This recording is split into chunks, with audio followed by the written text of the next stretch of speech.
Maya, what the hell are you doing out here? You're soaking wet. Lucas Harding slammed his car door and strode into the storm. All he saw was Maya Williams, his maid, sitting under the tree with a small lunchbox on her lap, her blue uniform clinging to her skin, her hair plastered against her face. She looked half-frozen, spoon in hand, trembling. Maya, he barked again, his voice sharp with disbelief. Why the hell are you eating out here? Get inside. She flinched, startled like a frightened animal, snapping the lid of her plastic box shut. Her lips moved, but the words drowned in the rain. I'm sorry, sir, she managed, her eyes fixed on the ground. I didn't mean. Before Lucas could ask more, a voice floated from behind him, measured, calm, and practiced. She shouldn't even be here, sir, said Eleanor, the housekeeper, stepping under her umbrella with perfect poise. I was just about to report her. She broke the Harding heirloom vase this afternoon, the crystal one from your grandmother's collection. Lucas turned sharply. What? Eleanor sighed, lowering her gaze with feigned regret. I found it shattered near the dining hall. She was alone there. I tried to reason with her, but she refused to admit it. Maya's head shot up, panic flashing in her eyes. No, sir, please. That's not true. Lucas's face hardened. That vase had been in his family for 3 generations. His mother's memory lived in it. You broke it? He demanded. After everything you've been told about that room? I didn't, sir. Maya's voice cracked. I was cleaning the hallway when Mrs. Eleanor. Enough! His voice thundered, cutting through the rainfall. The veins in his neck stood out. Don't you dare lie to me. I can't stand dishonesty in my house. The outburst startled her so badly that she stumbled backward. Her heel slipped on the wet stone, and she fell, scraping her palm against the rough gravel. The lunchbox tumbled from her hand, spilling its soggy rice and beans across the ground. Blood mingled with rainwater near her hand. But she didn't cry. She just looked up at him, eyes wide and glistening with something between shame and heartbreak. I didn't do it, she whispered, her voice trembling but steady. Please believe me. Lucas stood over her, his chest rising and falling with anger and confusion. Behind him, Eleanor's expression remained perfectly composed, her tone silky. She's been careless for weeks, sir. I warned her she wasn't fit for delicate work. Maya turned toward the housekeeper, desperate. You know that's not true. You told me to polish the display cabinet, and then you... She stopped, her breath hitching as Eleanor's cold eyes met hers. The older woman's lips curved into the faintest warning smile, almost invisible to Lucas. Maya swallowed her words, trembling.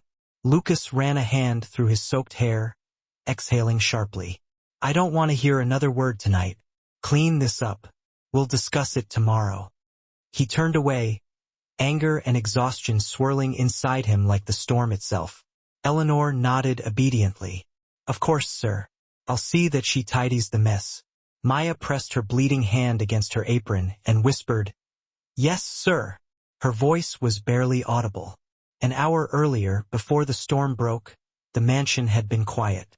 In the main hallway, the crystal vase, a priceless relic, had stood gleaming atop a pedestal. Maya had been dusting the nearby cabinet when Eleanor appeared, arms folded. You missed a spot, the woman said coolly, tapping her finger against the wood. Maya turned to answer and flinched as Eleanor's elbow brushed the pedestal. The vase tipped, fell, and shattered on the marble floor. The sound was like a gunshot in the silence. Eleanor froze, her eyes wide for a second, then narrowed with calculation. Oh my, she murmured. What have you done? It wasn't me. You. Quiet. Eleanor hissed, stepping closer, her voice low and venomous. No one saw what happened. If you want to keep your job, you'll take the blame. Otherwise, I'll tell Mr. Harding you were stealing from the kitchen again. Understand? Maya shook her head, tears welling. Please, I can't. Then leave. Pack your things and get out before he comes home. Go sit outside until I decide what to tell him. The older woman's smile was almost gentle. And remember, dear, Silence is safer than unemployment. That's how Maya ended up outside in the rain, clutching her small meal like it was the only thing she owned. Inside, Lucas stood by the fireplace in his study, staring into the flames. He had changed clothes, but the chill of guilt lingered on his skin. He poured himself a bourbon, trying to drown the sound of her trembling voice in his mind. Eleanor's story had been convincing, but something didn't sit right. Maya's eyes had held something he couldn't name. Fear? Yes, but not the fear of a liar. He turned toward the window. Rain streaked the glass, blurring the view of the garden. She was still there. He could just make out her silhouette under the oak. Lucas sighed. "Damn it," he muttered. "Why didn't she just go inside?" A soft knock at the door startled him. "Come in." It was Henry, the gardener, an older man in his 60s, soaked from head to toe, his cap dripping rain onto the rug. In his calloused hand, he held a small USB stick wrapped in a plastic bag. "Sir," Henry said quietly, glancing toward the window. I think you should see this before you make any decisions about Miss Williams." Lucas frowned. "What is it?" Henry hesitated, then stepped closer, lowering his voice. "Security footage. I installed a backup camera outside the east corridor by the dining hall. Mrs. Eleanor didn't know. I saw what really happened." Lucas stared at him. "What do you mean?" Henry extended the USB. "The vase. She's been bullying that girl for months, sir. Making her clean double shifts, yelling at her when you're not around. Today, she broke it herself and then blamed Maya." "No!" The room went utterly still. Lucas slowly took the USB, his hand tightening around it. The crackle of the fire filled the silence. "You're sure?" Henry nodded grimly. "Saw it with my own eyes before the rain cut the feed. She threatened to fire me if I ever said a word. But I can't stand by and watch her ruin that girl. Not after tonight." Lucas's throat felt dry. He turned toward his desk, staring at the small drive in his palm. The weight of it felt heavier than gold. "Thank you, Henry," he said quietly. "That will be all." When the gardener left, closing the door behind him, Lucas sank into his chair. For a long moment he simply stared at the rain. Then, slowly, guilt began to seep in, cold and relentless. He replayed the image in his mind. Maya's terrified eyes, her bleeding hand, the lunchbox spilled into the mud. He had shouted at her. He had believed the lie. He ran a hand over his face, whispering, "God, what have I done?" Outside, the rain eased into a soft drizzle. Under the oak, Maya still sat, unaware that the truth now rested inside a small silver drive on Lucas Harding's desk. And for the first time in years, the billionaire felt something unfamiliar clawing at his chest. Remorse.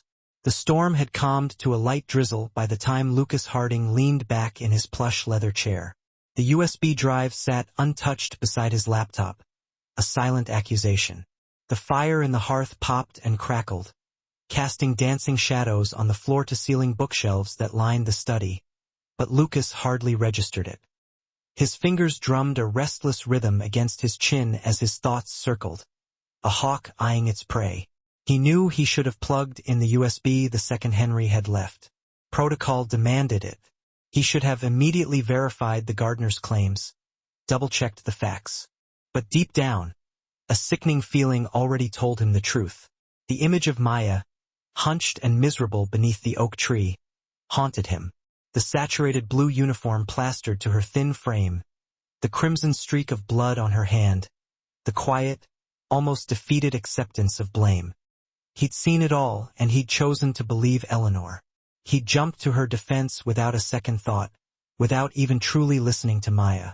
Lucas squeezed his eyes shut, shame washing over him like a cold wave. His mother's voice, a phantom echo from the past, resonated in his memory. "Don't judge a person by the words of someone who's never walked a mile in their shoes, Lucas." Yet, tonight, he'd condemned Maya with the detached precision of a boardroom executive, not as a fellow human being. He reached out, his fingers closing around the cool metal of the USB drive. He inserted it into his laptop with a decisive click, his jaw tight. He navigated to the single video file and double-clicked. The grainy footage flickered to life on the screen, captured by the hidden camera in the east corridor. The angle was wide, but the details were clear enough. Eleanor walked briskly past the antique display case, her posture perfect. Then, with a calculated abruptness, she turned, her elbow deliberately catching the corner of the pedestal. The priceless vase wobbled precariously for a split second, then toppled, crashing against the pristine marble floor in a shower of glittering, heartbreaking shards. Lucas leaned forward, his breath catching in his throat. Seconds later, Maya hesitantly entered the frame, her body language conveying a mixture of confusion and apprehension. The moment Eleanor saw her, her entire demeanor transformed, her face hardening into a cold, accusatory mask. She stepped aggressively into Maya's personal space, her arms gesturing wildly. Though the video lacked sound, her intent was unmistakable. She was pinning the blame on Maya. Then, the most damning moment of all, Eleanor's hand shot out, grabbing Maya's arm in a tight grip.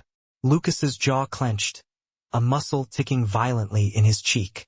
Eleanor was pulling her, dragging her, no pushing her, toward the back entrance, toward the unforgiving downpour in the garden. The timestamp in the corner of the screen read 5:47 p.m.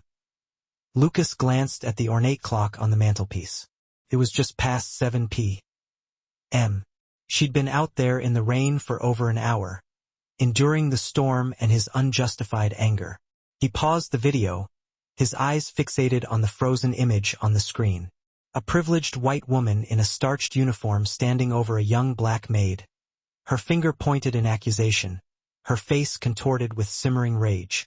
A wave of something primal and dark twisted in his chest, far exceeding mere guilt. This was rage.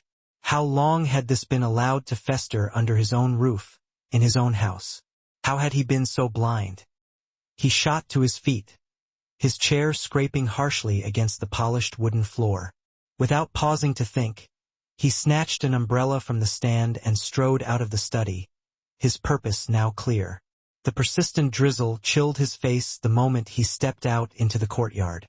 His breath plumed in the cool October air.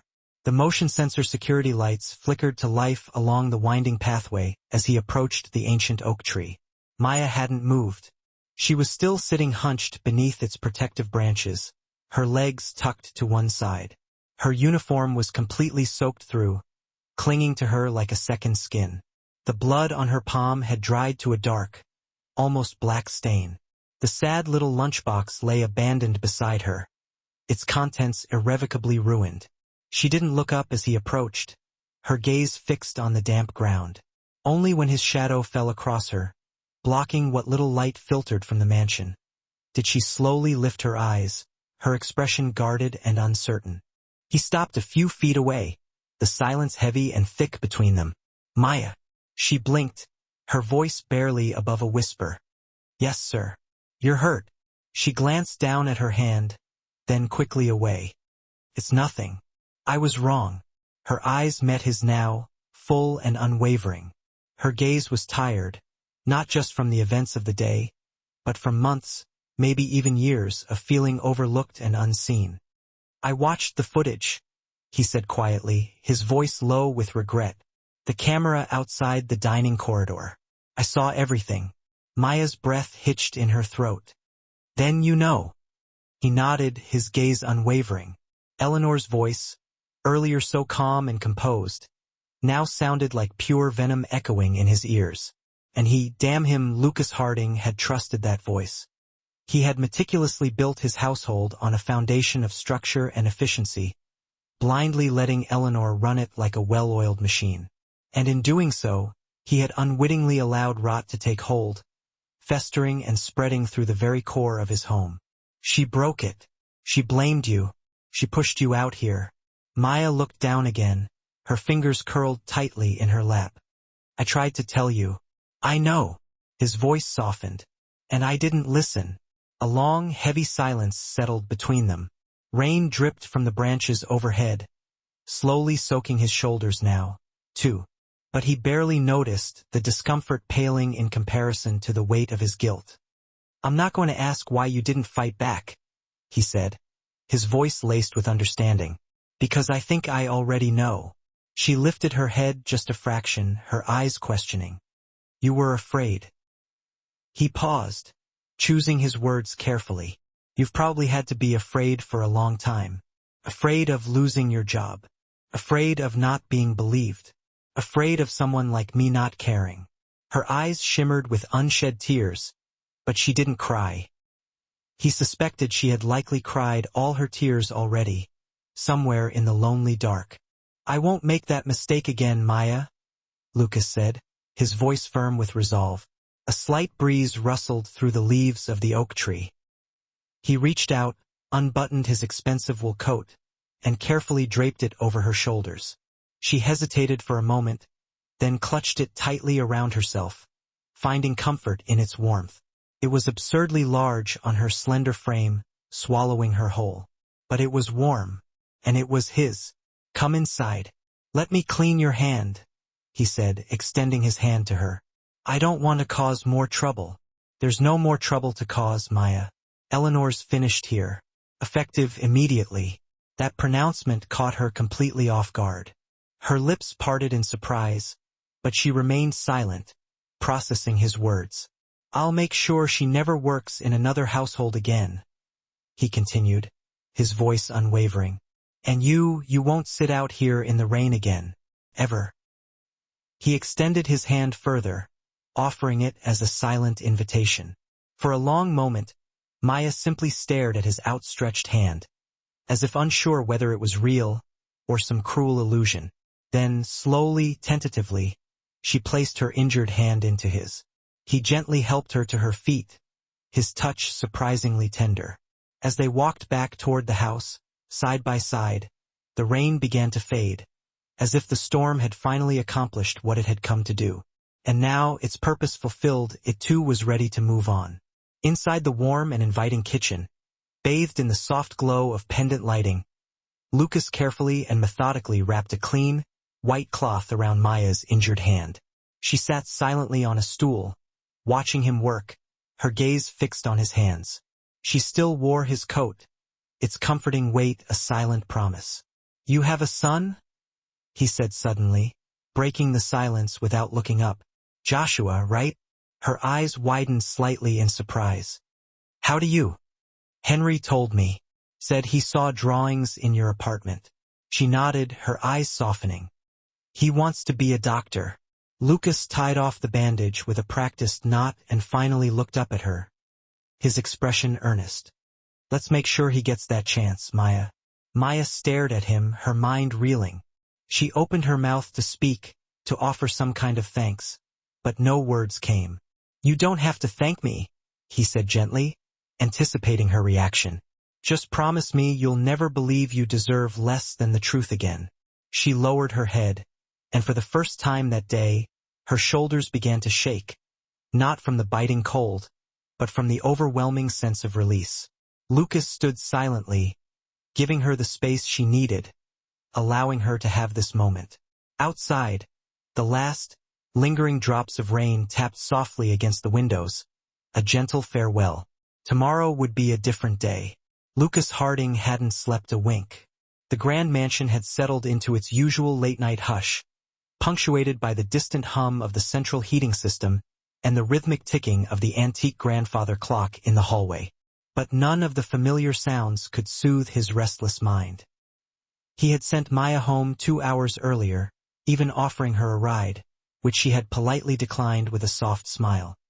I prefer the walk, she had said, her voice calm and steady despite everything. It helps me clear my head. He had watched her leave, still enveloped in his coat, her back held straight and tall despite all she had endured. Now, Lucas stood alone in his study once more, the incriminating USB drive still plugged into his laptop, a constant reminder of his failure. He had rewatched the video 5 more times since Maya had departed, each viewing inflicting a fresh wave of guilt and self-reproach. How many months had this been going on? How many mornings had Maya arrived early, hoping for a glimmer of kindness, only to be met with Eleanor's calculated cruelty? How many meals had she skipped, sacrificing her own well-being to send money for Joshua's medication. How many subtle signs, how many cries for help had he completely missed? Not because he didn't care, but because he simply hadn't bothered to truly look. Lucas poured himself a cup of black coffee, skipping the sugar in a rare act of self-denial. He gripped the warm mug tightly in his hands and walked slowly toward the hallway, steeling himself for the confrontation to come. It was time to address the festering poison that had been allowed to spread within his household for far too long. He reached out and pressed the intercom button, his voice steady despite the turmoil within. "Mrs. Eleanor, please come to the main office." Immediately, 5 minutes later, Eleanor entered the study, her presence as impeccably composed as ever. Her posture was perfect, ramrod straight. She wore a dark wool dress that spoke of understated elegance, and her eyes were calm and unreadable. She exuded an air of quiet authority, a woman completely in control. "You called Mr. Harding?" she asked, her hands folded neatly in front of her, her demeanor reminiscent of a perfectly sculpted cathedral statue. Lucas gestured toward the chair opposite his desk, his gaze unwavering. "Sit down, Eleanor." She obeyed without a word, her movements precise and economical. "I've seen the footage." She tilted her head ever so slightly, feigning confusion. "Footage?" Lucas reached out and clicked the spacebar on his keyboard. The laptop screen illuminated the dimly lit room, displaying the damning evidence in all its grainy detail. Eleanor knocking over the vase with a deliberate flick of her elbow. Eleanor pointing her finger in accusatory rage. Eleanor pushing Maya out the back door, as if she were nothing more than an unwanted stray animal. He paused the video at a particularly revealing mid-frame, freezing the image of Eleanor's face inches from Maya's, contorted with malice. For the first time since she had entered the room, Eleanor's carefully constructed mask cracked, revealing a glimpse of the cold, calculating woman beneath. "Ah," she said, her voice still controlled but with a noticeable edge. "That camera. I wasn't aware Henry had installed it." Lucas's voice was flat, devoid of emotion. "No, you weren't." She didn't flinch, her gaze unwavering. "What would you like me to say, Mr. Harding?" Lucas leaned forward, his elbows resting on the polished surface of his desk, his eyes locked on hers. "I'd like you to tell me why, Eleanor. Why did you do it?" Eleanor sat up straighter in her chair, her spine rigid, her hands still clasped tightly in front of her. And for the first time in the 16 years she had served in his household, she spoke not as the carefully crafted role of the housekeeper, but as the woman behind the facade. "She doesn't belong here," she said evenly, her voice devoid of warmth. "She walks too softly. She acts like a victim. It makes the other staff nervous, Mr. Harding. She creates an unsettling atmosphere in what should be a smooth-running, efficient machine." Lucas stared at her, disbelief warring with disgust. "Because she's quiet? Because she's reserved? Because she treats everyone with respect? Don't be fooled by the meekness, sir. Don't be naive. Girls like her, they know how to manipulate sympathy, how to weaponize tears and obedience. They slowly work their way up into your favor, whispering in your ear while you're too busy to notice. They're insidious, Mr. Harding." His fingers clenched into fists, digging into the padded arms of his chair, his knuckles turning white with suppressed rage. "She has a child, Eleanor. She's working 2 jobs, struggling to survive, and you deliberately set out to make her life even harder. You bullied her, you threatened her, you blamed her for something you yourself did. And when she didn't fight back, you twisted that into weakness, as if she were somehow deserving of your cruelty." "She was never one of us, Mr. Harding," Eleanor replied, her voice as cold and smooth as marble. "I've kept this house running flawlessly for 16 years. Clean, orderly, proper. You never had to concern yourself with the details because I handled it all. You didn't notice things like broken schedules, or food mysteriously missing from the pantries, or staff members falling behind on their duties, because I quietly took care of everything, keeping the machine running smoothly." She paused, her eyes hardening. "And now you're going to let it all fall apart. You're going to sacrifice efficiency and order for what? Because you want to play hero for the help? Because you feel a fleeting pang of guilt? Lucas stood slowly, his movements deliberate and controlled. Get out, Eleanor. She blinked, a flicker of surprise crossing her face. Excuse me?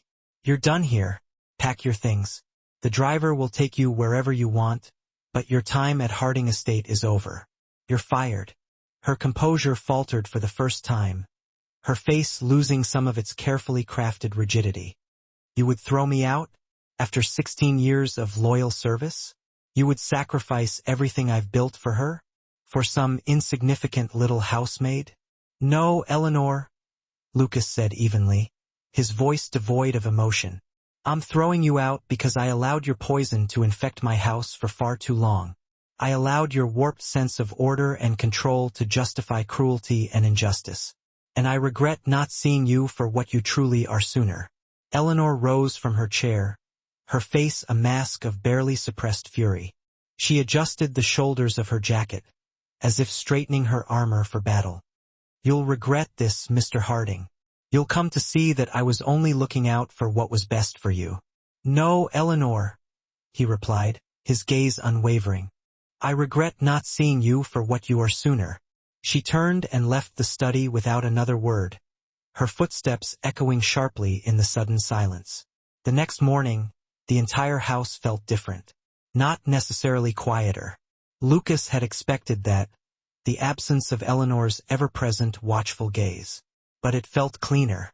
Not in a superficial way having nothing to do with polish or dust. It was a deeper, more profound cleanliness, as if a toxic weight had been lifted from the very foundations of the estate. Carla, one of the younger housemaids, nervously approached Lucas outside the breakfast room as he was pouring himself a cup of coffee. Mr. Harding, she said softly, her eyes filled with a mixture of gratitude and apprehension.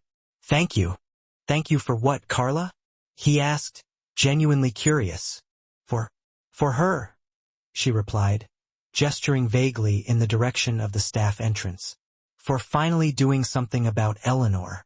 Lucas simply nodded, understanding dawning in his eyes. I didn't need more than that, he mused to himself. He called the entire household staff together that afternoon, gathering them beneath the sparkling crystal chandelier in the grand hallway. He looked out at the faces of the people he had barely acknowledged until yesterday, their expressions a mixture of curiosity and apprehension. Maya Williams is no longer a housemaid, he announced clearly, his voice resonating throughout the spacious hall. Effective today, she will be assisting me directly in internal affairs and household oversight. She will be my liaison, my eyes and ears, ensuring that this house is run with fairness and compassion, and not with fear and intimidation. He paused, letting his words sink in. Furthermore, Joshua's medical needs are now fully covered by a trust established by the Harding family. He will have access to the best possible care, without any financial burden on his mother. He scanned the crowd, his gaze unwavering. If anyone has a problem with this, my door is open. You are free to voice your concerns, but I expect respect and understanding. For a long, tense moment, no one moved, the silence broken only by the faint ticking of the grandfather clock in the corner. Then, slowly, hesitantly, Carla began to clap, her small act of defiance breaking the spell. Others quickly followed suit, their applause growing in volume and enthusiasm, a testament to their relief and gratitude. Lucas turned and walked away, leaving them to their celebration, unsure if the ache in his chest was guilt, pride, or something else entirely, something he couldn't quite define. Across town, in a small, two-bedroom apartment tucked between a bustling grocery store and a noisy laundromat, Maya sat at the small kitchen table, patiently helping Joshua with his spelling homework. He was sitting cross-legged on the worn carpet, his brow furrowed in concentration, his pencil clutched tightly in his hand. How do you spell honor again, Mom? He asked, his voice filled with frustration. She smiled gently, reaching out to smooth his unruly hair. Honor, sweetie. Remember? We just went over it. Oh yeah, he mumbled, still struggling with the letters. Honor, he spelled out, then looked up with confusion. Ooh, that's the British way. Joshua grinned suddenly, his face lighting up. One day I'm gonna be a doctor, Mom. Then I'll buy you a real lunchbox, not one of those plastic ones. Maya chuckled softly, her heart swelling with love. Deal. Just then, her phone buzzed on the table, a notification flashing across the screen. A message from an unknown number. She hesitantly picked it up and opened the message. It was from Lucas Harding. Let's discuss your schedule tomorrow, Maya. We have some changes to make. Starting with no more lunches in the rain. Maya stared at the screen, her breath catching in her throat. A single tear slipped down her cheek, tracing a path down her skin. Not from pain, not from fear, but from something she hadn't felt in years. The quiet, unexpected warmth of being seen. Maya returned to the Harding estate the next morning under a sky painted in soft October gold. The relentless rain had finally passed, leaving behind a sense of stillness and renewal that blanketed the grounds in a shimmering veil of morning dew. Everything looked different, cleaner somehow, not just in appearance but in spirit. As she stepped through the staff entrance, a familiar route she had traversed countless times, she felt something unfamiliar beneath her feet. The absence of tension.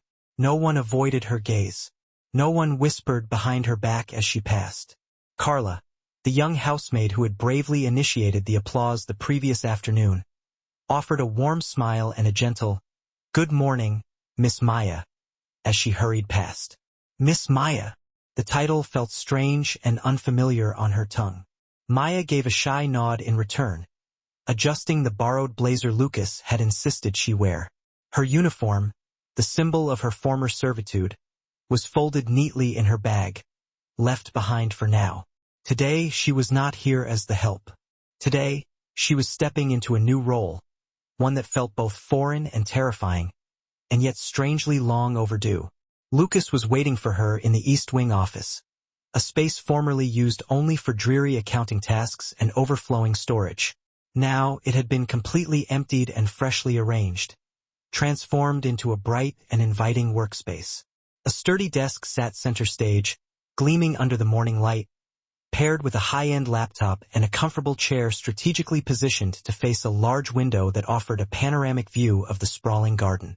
"Morning," he greeted her casually, without looking up from his phone. He seemed different this morning, lighter. The dark shadows under his eyes were gone. "Good morning, Mr. Harding," she replied softly, still uncertain of the new dynamic. He paused, finally meeting her gaze with a warm smile. "You can call me Lucas here, if that's okay."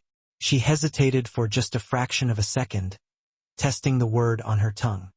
"All right, Lucas." He looked up then, his face open and more relaxed than she had seen it in weeks. "There's coffee brewing in the side room. I had them stock tea, too. Thought you might prefer that." "I do. Thank you." They stood in comfortable silence for a beat, the unspoken weight of the previous day hanging lightly between them. Then, he gestured toward the desk with a sweep of his hand. "That's yours, Maya. You'll be helping me with internal management. Schedules, staff needs, rotation adjustments, and anything else that's fallen between the cracks over the years." Maya stepped closer to the desk, running her hand lightly across its smooth, worn edge. It was made of real oak, solid and beautiful. A tree repurposed, given new life much like her. Lucas watched her, a hint of a smile playing on his lips. He cleared his throat, breaking the silence. "I also spoke to the foundation this morning. We're setting up a dedicated medical trust for Joshua. Full coverage, doctor visits, medications, any future needs. Whatever he needs to get the best care." Her head jerked up, her eyes widening with disbelief. "You don't have to do that, Lucas. Really." "I know," he said gently, his gaze meeting hers with unwavering sincerity. "But I want to, Maya. He's a good kid and you're a good mother. You both deserve it." A wave of complex emotions swelled in her throat, too sharp and overwhelming to swallow. "Thank you," she managed to whisper, her voice thick with gratitude. He smiled, small and genuine. "You've thanked me enough, Maya. Now let's get to work. We've got a lot of ground to cover." Mid-morning, Maya walked through the house with a clipboard and pen, the tools of her new trade. She was relearning the estate, absorbing it with new eyes, not just as a place where she scrubbed floors and changed linens, but as a complex network of people, of systems, of deep-seated cracks that had been painted over for years. She passed through the laundry corridor, where two of the maids were folding towels with practiced rhythm, their movements precise and efficient. "Miss Maya," one of them said quietly, glancing up from her work, "we're so glad you're still here. We were worried." Maya paused, a lump forming in her throat. "Thank you, Janet. I appreciate that. Eleanor always said you were just temporary." The other maid added, her voice barely above a whisper, "that you wouldn't last here. But you did." Maya smiled, small but genuine. "I'm not going anywhere, you guys. Not anymore."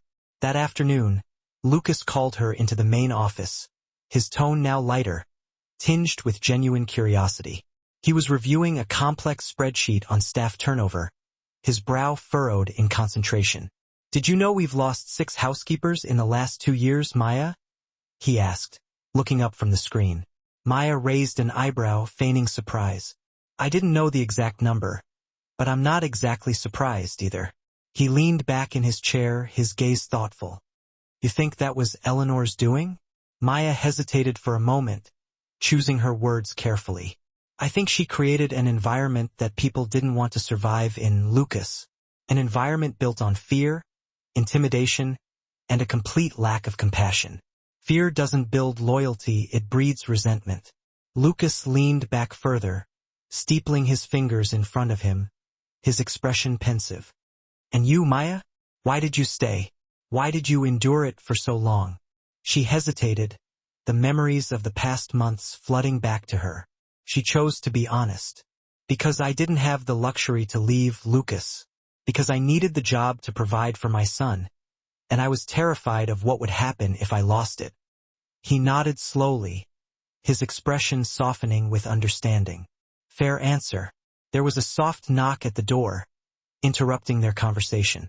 Henry, the gardener, stepped hesitantly into the office, his worn hat clutched nervously in his hand. "Beg your pardon, sir. Miss Maya," he added, giving her a respectful nod.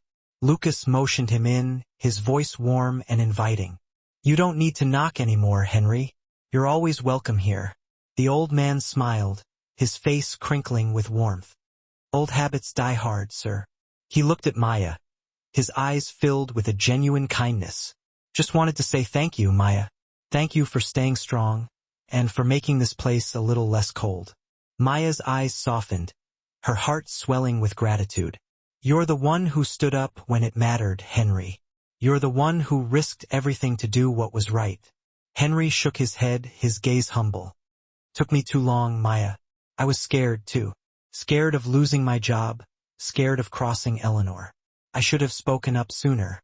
Lucas glanced between them, a thoughtful expression on his face. "I think a lot of us were scared, Henry, but not anymore. Those days are over." Later that evening, after the last of the staff had left for the day and the lights in the mansion had dimmed to a gentle glow, Maya found herself drawn to the garden. She walked past the meticulously manicured hedges, down the familiar stone path, and stopped beneath the ancient oak tree, the silent witness to her pain and her eventual salvation. Beneath the oak tree, the same spot where she had sat just 2 nights before, bleeding and silent. Now the air hung still, and the tree remained damp from the recent storm. She gazed up through the branches and exhaled slowly. It wasn't about revenge. It wasn't about some grand victory. It was simply about being able to breathe freely again. Behind her, footsteps crunched on the gravel path. "Figured I'd find you here," Lucas said. She turned slightly. "Just needed a minute." He nodded, stepping to stand beside her. "You know, for the longest time, I thought this place ran like a machine. Efficient, predictable. But I never stopped to ask what was grinding underneath it." She looked at him, a hint of uncertainty in her eyes. He glanced up at the branches overhead. "I had no idea the strongest person in this house was sitting under this tree." Maya offered a faint smile. "I wasn't trying to be strong. I just didn't have another choice." Lucas reached into his coat pocket and pulled something out. It was a small object wrapped in cloth. He gently unwrapped it, revealing a ceramic figurine, old, cracked at the base, but undeniably familiar. "My mother gave this to me when I was 10, he said. "I dropped it once, broke the corner. I hid it from her for weeks. Thought she'd be furious." "What happened?" Maya asked. She said, "Things break, Lucas. That's how we know they're real." He looked at her. "I think people are the same way." Maya's breath hitched slightly. He handed her the figurine. "Keep it. A reminder that not everything broken stays broken." She took it carefully, her fingers brushing his for a fleeting moment. "Thank you, Lucas." They stood in silence as the last rays of sun faded behind the estate. And for the first time, Maya didn't feel like the help. She felt like someone who belonged. The kitchen had always been a space filled with echoes, the clatter of pans, the hushed murmur of gossip, the whoosh of water rushing over porcelain. For most of her time at the Harding estate, Maya had moved through this space like a whisper, unnoticed, efficient, forgettable. Now, as she stepped into the staff kitchen, no longer as a mere servant, but as someone with a voice, the room seemed to pause to take notice. Janet and Carla were at the prep counter, slicing fruit for the next morning's breakfast trays. They looked up when she entered, just for a moment, but this time they didn't immediately look away. "Miss Maya," Carla said with a nod. "Fresh coffee's brewing if you want some." "Thank you," Maya replied with a soft smile, setting her tablet on the counter. "Don't let me interrupt. I'm just doing a quick walkthrough." She moved past the pantry shelves, noting inventory tags, expired labels, missing equipment, a routine task, but one that had never been hers to perform before. Eleanor used to handle all kitchen audits herself, often with threats rather than constructive feedback. Now, Maya approached it differently. She leaned slightly toward Carla. "Have you had any issues with late deliveries lately? I noticed the eggs were short again." Carla shrugged. "Happens once or twice a month. Eleanor used to say it was our fault. Said someone was sneaking extras for home." Maya raised an eyebrow. "Was that true?" Janet shook her head. "Not unless someone was feeding a family of 12 with one pocket." They all laughed briefly, the tension breaking like a brittle shell. Maya scribbled a note on her tablet. "I'll follow up with the supplier, and I'll make sure nobody gets accused again without proof." Janet tilted her head. "It's strange hearing that from someone who used to get blamed first." Maya's smile didn't waver. "It's strange saying it, but we're doing things differently now." Lucas watched from the hallway. He hadn't intended to eavesdrop, but as he passed the service wing, he'd caught sight of Maya through the small glass window in the kitchen door. Her head tilted, listening to the staff, not barking orders or flaunting her newfound power. She hadn't changed who she was at her core. She had simply arrived, fully herself. He continued walking. There were more changes to be made. That afternoon, Maya met Lucas in the study, now repurposed as a joint operations room for household affairs. She carried 2 reports, one on food inventory, the other on maintenance delays. He was reviewing the estate's financial reports on a second monitor. Lucas looked up as she entered. "How's the kitchen?" "Lighter," she replied. "Less fear, more fruit." He chuckled. "We'll call that progress." She handed him the reports. "We also need to talk about the laundry schedule. Janet's doing double shifts without complaint, but she's starting to limp. She won't say anything. She's too proud." Lucas glanced over the pages. "Let's cut her hours by 20% and increase her pay. I'll absorb the budget adjustment." Maya blinked. "That's generous." "Generosity," Lucas said, not looking up, "isn't charity, it's responsibility." She nodded slowly, committing the phrase to memory. Lucas glanced at her. "You're good at this, Maya. I'm just doing what should have been done all along." He watched her for a beat longer. That's the part people overlook. The things no one notices until they stop happening. In the late afternoon, the house was quiet once more. Maya stepped into the formal sitting room, a place she used to avoid whenever there were guests. Once, she had been relegated to sit in the corner with her lunch while Eleanor's voice hissed behind her back that she should eat somewhere else, that the bleach smell clung to the air. Now, She sat briefly on the edge of the velvet settee and looked out the window. From here, she could see the oak tree in the garden, standing proud and scarred. Her phone buzzed. It was a message from Carla. Just wanted to say thank you again. Feels like we can breathe in this place now. Maya stared at the words for a moment, then typed back. We all deserve air. No one should have to ask for it. She hit send and leaned back, letting the sunlight warm her skin. That evening, Lucas joined her at the staff dinner table. The remaining employees looked surprised at first, but as the meal went on simple roasted chicken, steamed greens, and cornbread, the conversation turned natural. Carla told a joke. Henry laughed so hard his water spilled. Lucas, still in his dress shirt, but with sleeves rolled up, listened more than he spoke. Maya glanced at him once, catching the small crease in his brow, the one that only appeared when he was trying to understand rather than command. After dinner, as the staff cleared the table, Lucas turned to her. I was thinking, he said, about starting a monthly meeting with the staff. Not just updates, real conversations. Maya smiled. You ready for that? He gave a half smile. I'm ready to hear what I should have heard years ago. Later, Lucas walked Maya to the door. The night was cool but calm. The stars above were sharp and bright. The sky was clean from days of rain. Thank you, Maya, he said quietly. For what? She asked. For not quitting when I gave you every reason to. She looked up at him, her eyes soft. I didn't stay for you, Lucas. I stayed because people like Eleanor don't get to decide where I belong. He nodded slowly, his throat tight. I'll see you tomorrow, she added. And with that, she stepped into the night, head held high, leaving Lucas standing at the door, watching the woman who had once sat in silence under a tree now walking toward the future on her own terms. The next morning arrived with a sharp chill in the air, the kind that hinted winter was just a few weeks away. Lucas stood at the window of his master bedroom, sipping his first coffee of the day. As he looked out at the garden, the leaves on the oak tree had begun to turn a mix of burnt orange and faded green. Even the tree seemed to be changing. His thoughts, as always now, drifted to Maya. She had shown up every morning for the past week precisely at 7 a.m. Punctual but never hurried. Dressed simply, always with a small notebook in hand, she moved through the estate with quiet authority. The staff had accepted her leadership more quickly than Lucas expected. Respect wasn't demanded. It had been earned long before anyone noticed. But today he had something different in mind.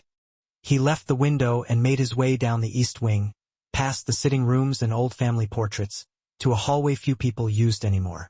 At the end of it, a door stood closed, polished oak, brass knob, untouched since his mother's death. Inside was a room no one had entered in years. He unlocked it with a key he hadn't used in a decade. Dust motes swirled in the sunlight slicing through the tall windows. A leather armchair sat beneath a faded oil painting of his grandmother. Shelves lined the walls, filled with books his mother had loved, medical journals, and notes from her nursing days. On a small side table rested a framed photo of his mother holding him as a child, her face warm with pride. He stood there still, his heart ticking slower. This had been her sanctuary. Before the cancer, before the long silences, Lucas hadn't had the heart to touch it. But now, for reasons he couldn't yet articulate, he knew it was time to open it again, not as a memorial, but as a gift, a space for new beginnings. He pulled out his phone and texted Maya. Meet me at the East Hall. Bring your planner. I have an idea. Maya walked the corridor with measured steps. The hallway felt different, older, quieter. She paused when she reached the open door and saw Lucas inside, sleeves rolled up, brushing dust from the shelves. I've never been down here, she said softly. Most haven't, he replied, then gestured her inside. This was my mother's room. She was a nurse. This is where she read, wrote, organized the charity drives. Maya looked around, taking in the gentle clutter, the palpable sense of untouched love in the air. It feels like her. Lucas nodded. I want it to live again. I want it to be something real, not just a shrine. She turned toward him. What do you want it to become? He paused, considering. A wellness center for the staff? A quiet space? A reading room? A resource center, somewhere people can breathe. Maya blinked, surprised and touched. That's incredible. He smiled. I thought maybe you'd help me design it. You've got better instincts than I do about what people really need. I'd be honored. They stood in the center of the room, two people standing in a place filled with history, about to create something new, a legacy not built on wealth or titles, but on healing. Later that day, Maya returned to her small office in the East Wing. The quiet hum of estate life moved around her footsteps, voices, doors closing, silverware clinking faintly from the dining area. She stared at her screen, working through staff schedules and supply orders, but her thoughts kept drifting back to Lucas and the room at the end of the hall. It felt like the estate was breathing for the first time. Just before lunch, Carla entered with a tray of coffee and 2 warm croissants. You don't have to bring this, Maya said. I know, Carla replied with a grin. But I like that you eat now. Maya laughed. Thanks. Carla sat on the edge of the desk. You know, a few months ago, none of us thought you'd last here. Not because you weren't good, but because this house didn't let people like us stay. Maya looked at her. And now? Carla shrugged. Now we're starting to believe maybe we're allowed to stay, maybe even belong. Those words stayed with Maya long after Carla left. That evening, Lucas walked the garden, hands in his coat pockets. The stars were dim but steady above the trees. He paused beneath the oak, his usual spot for thinking. He heard the door behind him creak open, then soft footsteps. Maya joined him, still in her office sweater, holding a thin file folder in one hand. I finished the outline, she said, for the wellness room.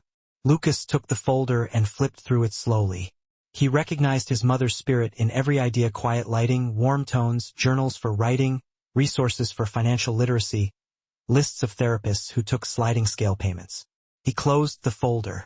This is more than I expected. It's what I would have needed, Mom would have said. A year ago, 5 years ago. He nodded, acknowledging the sentiment. A long silence stretched between them. You know, he said, glancing at her, when I hired you, I didn't even remember your name. Maya smirked faintly. That's okay. You saw me eventually. I did. He looked at her then, steadily. And now I don't want to look away. Her smile faded. Not out of discomfort, but gravity. The weight of sincerity is always heavier than flattery. She nodded once, a silent acknowledgement. Then don't. He took a step closer, not touching her, not crowding her, just near enough for her to feel it. The unspoken connection between them. I won't. They stood under the tree in silence. No more rain, no more secrets, only truth, finally allowed to speak. The weekend brought guests, not the lavish, champagne-pouring kind Lucas had once entertained, but quieter visitors, longtime colleagues, a couple from his university days, and Dr. Russell Ames, a gray-haired philanthropist whose medical foundation had funded a wing at Yale. The Harding estate buzzed with renewed polish. The dining room gleamed, the grounds were immaculate, and fresh floral arrangements adorned the hallways. But Maya felt the tension returning like a low thrum beneath the surface of the beauty. Carla approached her early Saturday morning, clutching a folded linen napkin. They're already asking questions, she whispered. One of them asked if the new girl was the help or the help's manager. Maya folded her arms. What did you say? Carla grinned, a mischievous glint in her eye. I said, she's the reason this house still stands, ma'am. Maya chuckled under her breath. Remind me to give you a raise when I have that kind of power. Carla tapped her shoulder. You already do. You just don't see it yet. Later, Lucas met Maya in the East Wing shortly before lunch. They'll be staying until Monday, he said, adjusting his cufflinks. Ames and his wife are in the master guest suite. The Clarks are in the north rooms. I want things comfortable but not showy. Maya nodded, absorbing the information. I've reviewed the dietary notes and sleeping preferences. Everything's in place. Lucas hesitated, then added, almost as an afterthought. One more thing, Eleanor used to keep a guest log. I want you to update it. Not just names, but observations, notes. We should be keeping track of who we let into this house. Maya raised a brow, questioning the request. Surveillance? Context, he corrected. We've trusted too many masks in this house. I'd rather not make that mistake again. She nodded, understanding the underlying motivation. Understood. Later that day, Maya walked the corridors with her notebook in hand, discreetly observing, listening. She didn't insert herself into conversations she didn't need to. She already understood how power moved in a room, quietly, indirectly, often hidden behind the most gracious smiles. From behind a slightly ajar door, she heard the voice of Mrs. Ames speaking on the phone. No, she's not staff anymore. Apparently something happened here. Some internal scandal. Lucas never said, but it's obvious. He's letting her roam like she owns the place. There was a pause, a moment for the words to sink in. I'm not saying she's dangerous, but these people, when they're given power too quickly, it changes the whole balance. Maya stood still, the notebook pressed against her chest like a shield. She knew better than to react, but her fingers tightened slightly, betraying her inner turmoil. That evening, after the guests were settled and the dining room had been cleared, Lucas invited Maya to the study. He was seated on the leather sofa, reading a paper from Dr. Ames's foundation, but looked up as she entered. How's the temperature out there? He asked, a hint of concern in his voice. Cool, she replied and measured. He tilted his head, prompting her to elaborate. Meaning Mrs. Ames thinks I'm the wrong kind of story. Lucas's brow furrowed, his expression hardening. You heard her? Maya nodded. I should have known, he sighed, folding the paper. It's all right, she said. People like her don't rattle me. They rattle me, he admitted, because they never see the harm they cause. They hide it behind polished words and checks with too many zeros. He stood, walked toward the fireplace, then turned to face her, his gaze intense. You don't need my protection, he said, but I'm going to offer it anyway. Not because you're vulnerable, but because they're dangerous. Maya held his gaze, unwavering. I don't need you to fight for me, Lucas. Just don't let them rewrite the truth when I'm not in the room. He nodded slowly, a promise in his eyes. Deal. The next morning, Dr. Ames requested a tour of the house. Lucas asked Maya to lead it. You sure? She asked, questioning his choice. You know this place better than anyone, he replied. And frankly, I want them to see who's in charge now. She led the group through the estate with quiet confidence. She answered every question with poise, described the restoration efforts with knowledge that even Lucas hadn't realized she possessed. When they reached the wellness room, formerly his mother's retreat, she paused, allowing the space to speak for itself. This used to be Mrs. Harding's reading room, Maya explained. Now it's a wellness space for staff, a quiet place to breathe. Dr. Ames raised an eyebrow, a subtle expression of skepticism. Staff wellness? Lucas stepped beside her, adding his perspective to the narrative. A house is only as strong as the people who keep it standing. We've started treating them like human beings. Radical, I know.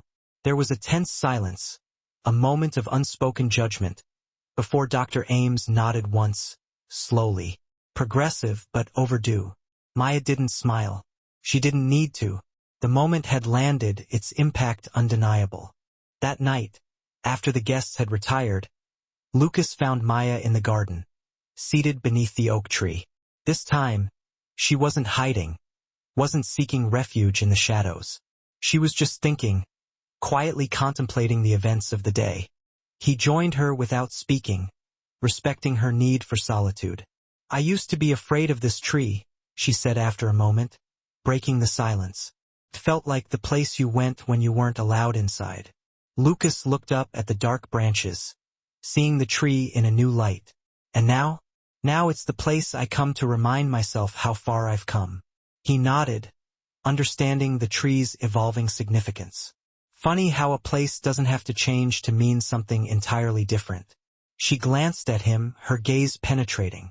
The house hasn't changed. You have. I'm trying, he said, a hint of vulnerability in his voice. You're doing, she corrected, her tone gentle but firm. They sat in silence, the wind rustling softly above them. From inside, the house hummed with quiet life, a testament to their efforts. But out here in the dark, the real story was unfolding wordless, and still, built on trust, resilience, and the power of staying. Monday morning arrived with fog resting low across the grounds like breath held too long. The estate was still waking. The staff moved in soft steps, careful not to disturb the calm left behind by the weekend's polished chaos. The guests had departed just after sunrise. Lucas had made sure of it, eager to reclaim his space. Maya stood at the kitchen counter with her tea in hand, rereading a note left by Carla. "They're gone. Left early. No hugs." She smiled, appreciating Carla's ability to turn disdain into poetry. She tucked the note away and returned to her office, ready to begin the week anew. The house was hers again, but peace didn't linger long. 2 hours into her work, a courier arrived at the estate gates with a registered envelope. Security handed it to Lucas, who opened it in silence, his expression growing increasingly grim. He stared at the contents for a full minute before picking up the intercom. "Maya, my office now, please." She entered cautiously, sensing the shift in the atmosphere. Lucas stood near the window, one hand in his pocket, the other holding a folded piece of thick paper. His jaw was tense, his gaze fixed on the lawn outside. "What is it?" she asked, her voice barely a whisper. He turned, his eyes filled with a mixture of anger and determination, and handed her the document. She opened it slowly, her heart pounding in her chest. It was a legal notice, an inquiry from the Ames Foundation regarding personnel reclassification at Harding Estate, and a concern about a potential conflict of interest in staff promotion practices. The language was sterile, wrapped in politeness, but the subtext was venomous, a clear attempt to undermine her position. Maya looked up, her expression resolute. "They're trying to discredit you." He nodded, confirming her suspicions. "And you?" She took a deep breath, steadying herself. "So what do we do?" "We respond," he said, his voice firm, "with truth, facts, and a firm reminder that I don't answer to anyone's comfort zone." She lowered the paper, her gaze unwavering. "They're not used to someone like me having a seat at the table." "They'll get used to it," he said, his voice filled with conviction. "No," she said, correcting him, "they won't. But we're not doing this to make them comfortable." Lucas studied her, his eyes searching her face. In her eyes, he saw not fear, but fire, a burning determination to fight for what was right. "I was thinking," he said slowly, a new idea forming in his mind, "of putting your name on the foundation documents, making it official. Co-chair." Maya blinked, surprised by his proposal. "That's not necessary." "It is," he said, his voice leaving no room for argument, "because I didn't rebuild this house alone, and the future of it should reflect the truth." She hesitated, her heart thudding in her chest. "You know what they'll say." "They already said it," he countered, dismissing their opinions. He stepped closer, his presence both comforting and empowering. "You've earned it, and they can't erase that unless you let them." She looked down at the paper again, considering the implications of his offer. The weight of a name was heavier than she'd imagined. It wasn't just about a title. It was about ownership, legacy, standing not behind someone's success, but beside it, as an equal partner. After a long moment, she said quietly, her voice filled with newfound resolve, "Then write it down. Maya Williams, co-chair." The announcement was subtle, a calculated move designed to send a message without causing unnecessary fanfare. An internal memo, an update to the estate's leadership records, a signature line added to the foundation's digital masthead. But word traveled faster than facts, fueled by gossip and speculation. By Tuesday morning, the calls started, inquiries and veiled criticisms from those who felt threatened by the shift in power. Lucas ignored most of them, refusing to engage with their negativity. He answered only one from his lawyer, who told him, with a hint of disapproval, "It's not illegal. It's just provocative." "Good," Lucas said, a hint of satisfaction in his voice. Maybe it's time they were provoked. Maya kept her head down and her work steady, refusing to be distracted by the outside noise. But the ripples came regardless, seeping into the fabric of the estate. An anonymous email to the estate, filled with vitriol, accusing her of tarnishing the Harding legacy. A printed letter, and signed, warning her that some traditions are meant to be preserved, and that not everyone belongs in the front office. Maya read them all once, absorbing their negativity, then filed them away in a folder labeled Unsent Invitations, a silent acknowledgement of the opposition she faced. Carla, on the other hand, had her own unique way of processing the negativity. She posted a handwritten sign in the staff kitchen, a bold declaration of defiance. If you don't like the way things are changing, there's a door, and it ain't locked. Her message was clear. Embrace the change or leave. By the end of the week, Lucas and Maya sat together in the garden beneath the oak, seeking solace in each other's company. He handed her a folder, his expression serious. No legal threats this time, just numbers, he said. I want you to review this. Scholarship proposals for a new fund under the Harding name for single parents, working-class families, no legacy donors, no gatekeeping. Maya flipped through the pages, impressed by the scope and ambition of the project. This is bold, she said, her voice filled with admiration. It's overdue, he replied, his gaze meeting hers. She looked up at him, her eyes filled with warmth. You're not afraid anymore. I am, he admitted, a hint of vulnerability in his voice. But I'm tired of letting fear build my ceiling. She closed the folder, placing it gently in her lap, a symbol of their shared vision. You know, she said, her voice filled with emotion, I used to dream about escaping this place. Now I dream about what it could become. Lucas smiled, his eyes filled with hope. Then let's make sure it becomes that, he said, a promise hanging in the air between them. That night, she walked past the guest room where she once wasn't allowed, the room that had been a constant reminder of her outsider status. She opened the door just for a moment, stepping across the threshold for the first time without fear. It was empty now, but the air no longer felt hostile, no longer carried the weight of judgment. She whispered into the silence, her voice soft but firm. I'm still here. And for the first time, the room seemed to whisper back, acknowledging her presence, accepting her as part of its history. I know. The gallery hallway of the Harding estate was a silent corridor of legacy, a visual representation of the family's history and power. Generations of portraits lined the walls, oil paintings in heavy frames, each face gazing out with an air of authority and privilege. Staring forward with quiet command, Lucas had passed them daily without pause, their gazes becoming as noticeable as wallpaper. But now, as he and Maya walked side by side through the hall, the silence felt expectant. These, Maya said softly, nodding toward the line of portraits, are all Hardings? He nodded. Everyone. My great-grandfather, grandfather, uncles.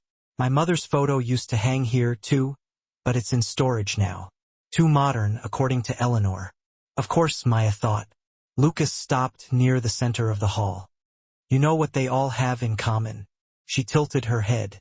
Power zero. He looked at her, the silence heavy. No journals, no letters, no diaries, just faces. No voices. She turned to him. You're changing that now. Lucas looked down the hallway. I want this house to speak again. Loudly. Honestly, Maya said, as she stepped toward the far wall, blank except for a small brass plaque reading reserved.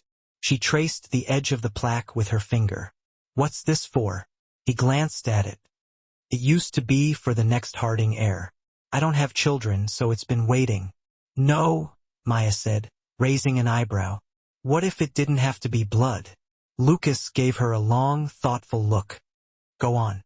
You're building something new here. A new family, in a way. What if this wall told those stories? Not just who you were born to, but who helped rebuild you. He nodded slowly. You want to put your picture on the wall? No, she said with a smile. I want to put their pictures. Carla, Henry, Janet. The real heartbeat of this house. Lucas exhaled through his nose, a sound between a laugh and a sigh. That might upset a few board members. Good, Maya replied. Later that afternoon, Lucas sat in his study with Henry, sipping coffee. You've been here 21 years, Henry. You've seen everything.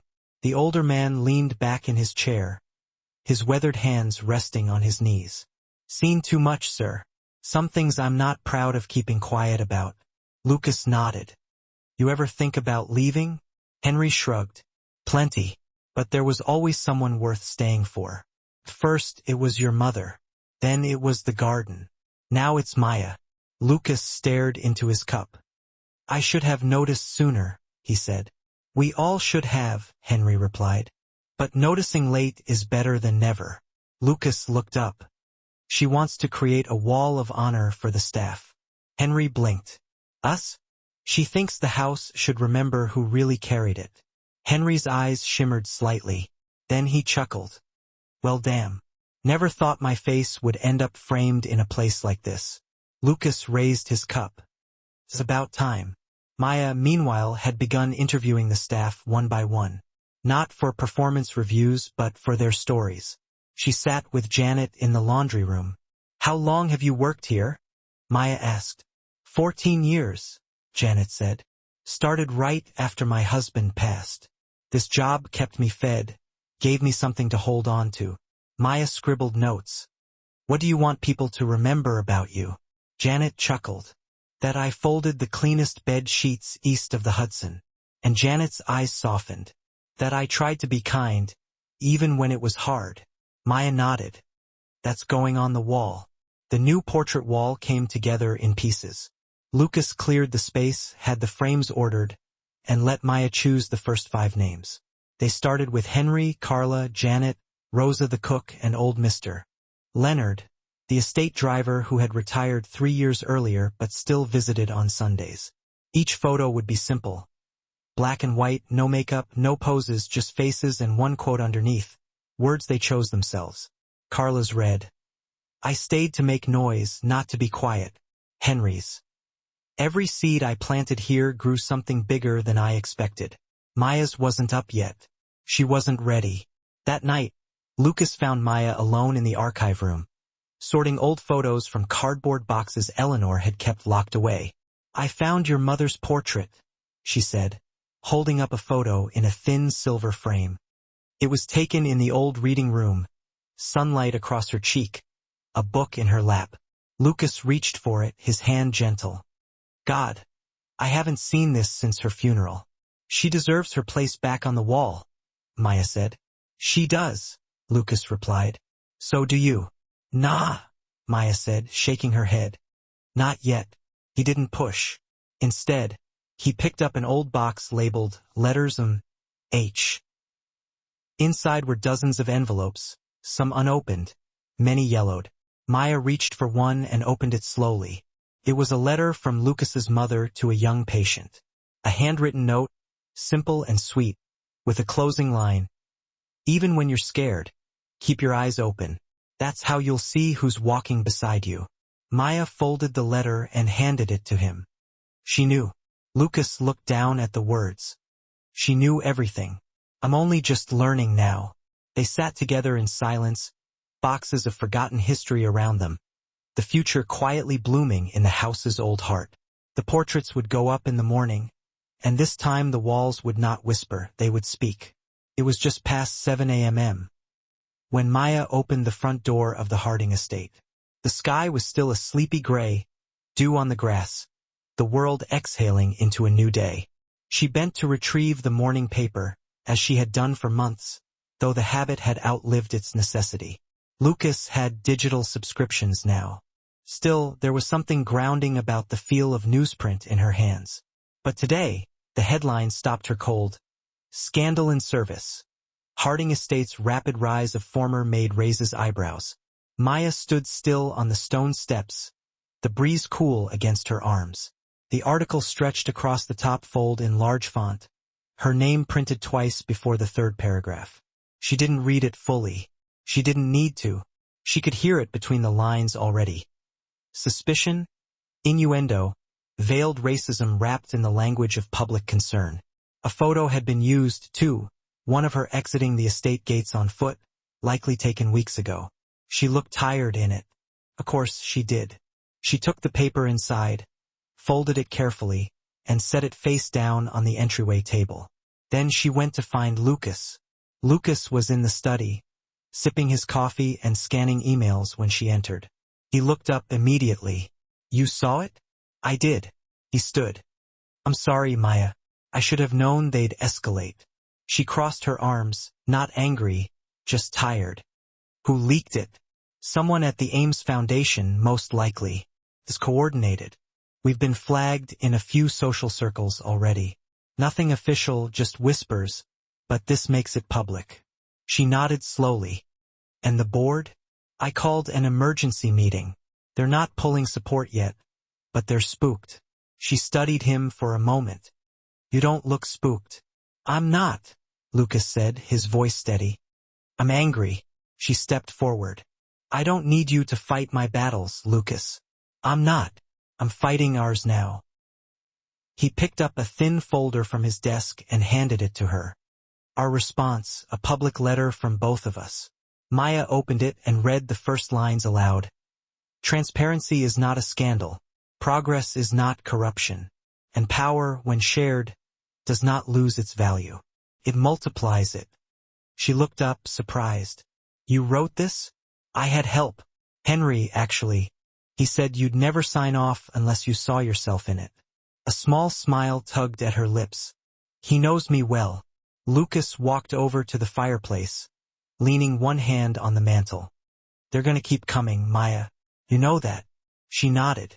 Then let them come. Later that morning, Maya sat in her office, her phone buzzing with notifications. Carla entered with a fresh cup of coffee and a pastry wrapped in a napkin. You holding up? Carla asked. Barely. You want me to go yell at someone downtown? I'll do it. I'll wear my church heels and everything. Maya laughed. No war crimes today, Carla. But thank you. Carla sat on the edge of the desk. You knew this would happen, didn't you? I did. I just didn't know it would feel like this. Carla softened. You're not just some name they can chew up and spit out, Maya.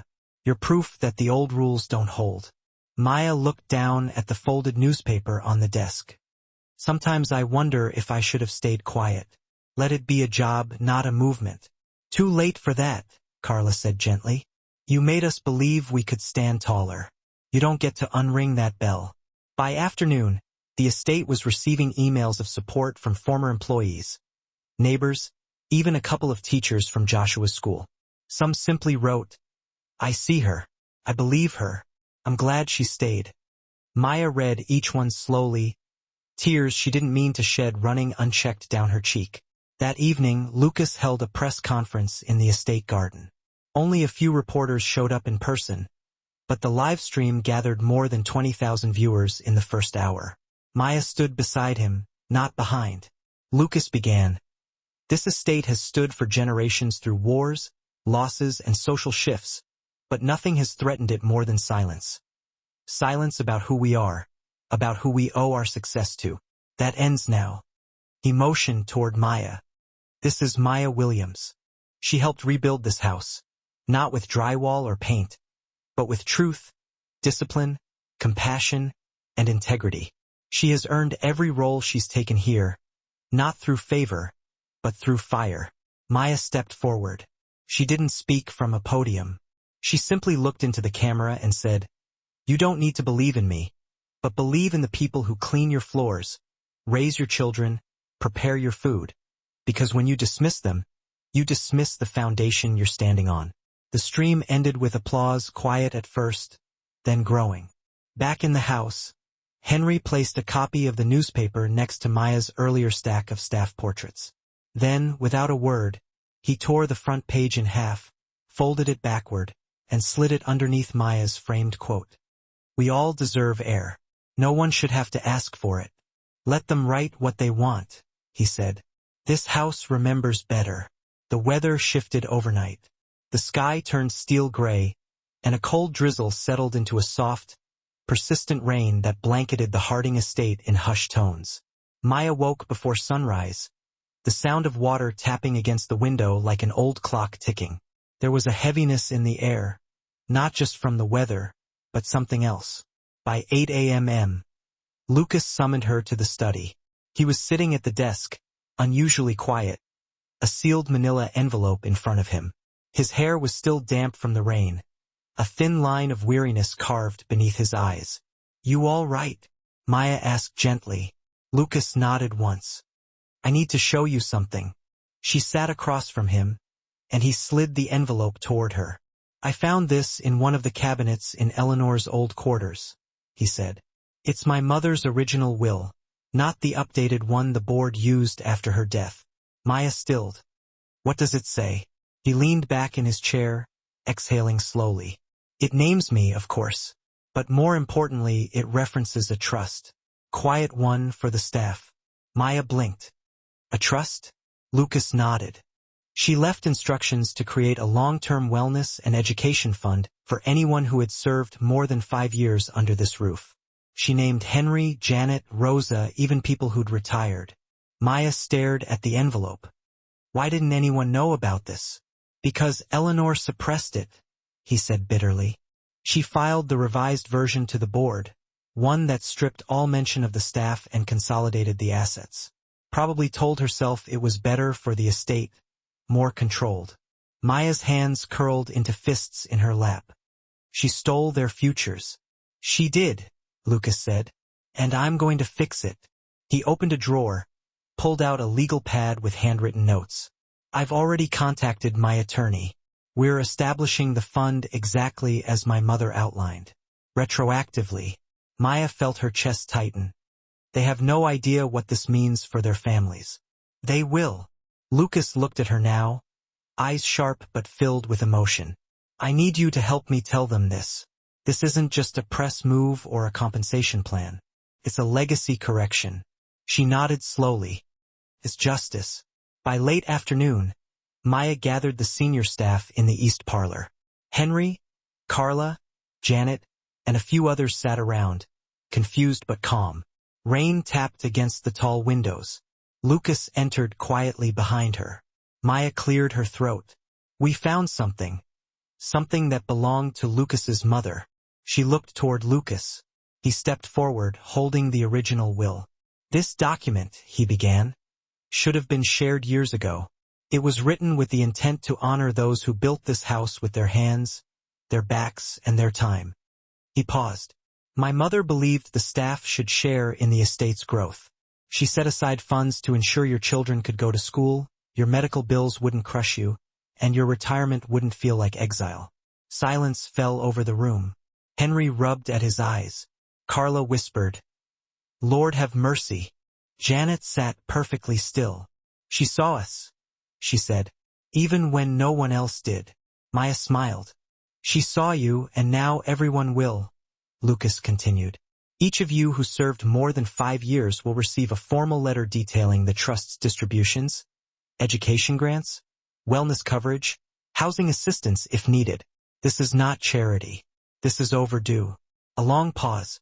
Then Henry, his voice cracking, said, If I'd known this was waiting for us all along, you would have stayed? Lucas asked. No, Henry said, shaking his head. I would have believed more. Believed we mattered. After the meeting, Maya stood alone in the empty parlor, her hand resting on the mantel. Felt surreal. Justice rarely arrived in neat envelopes, and when it did, it was almost always too late. But not this time.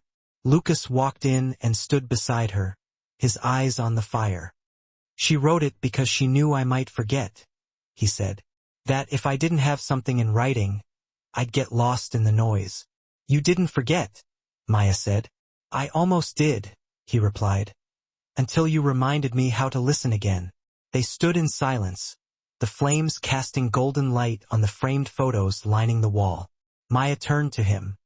So what now? Now we rebuild the board, shift the power, protect the people who protect this house. And what about your name? She asked softly. Your legacy? Lucas glanced at her. My legacy is what they carry when I'm gone. Not what's written in stone, what's lived. That evening, Carla found Maya in the kitchen, leaning over the stove where a pot of soup simmered gently. You okay? Carla asked. Maya looked up. Her face was softer, a little stunned. I think I'm finally catching up with myself. Carla chuckled. You ever gonna put your picture up on that wall? Maya smirked. Maybe when I'm done earning it. Carla waved her hand. Girl, please. You already earned it twice over. She stirred the pot, then added, You know what this reminds me of? My mama used to say, justice doesn't always knock loud. Sometimes it's just soup on the stove, and people finally sitting at the same table. Maya smiled. Then we should serve them well. The conference room on the 34th floor of the Harding Global downtown office had once been Lucas's battlefield. Polished wood, clean lines, the skyline of Manhattan on display through floor-to-ceiling windows. It was a room designed to intimidate. But today, it was not the height of the building or the shine of the table that commanded the room.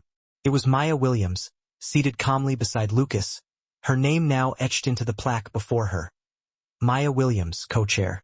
The board members shuffled in slowly, stiff collars and colder eyes.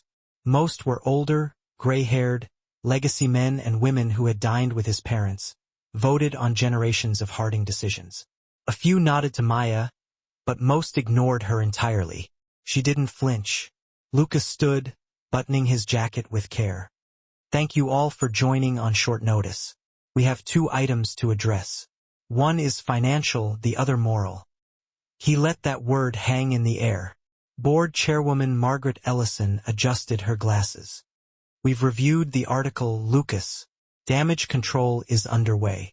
I'm not here for damage control, he replied, his voice clipped. I'm here for truth correction.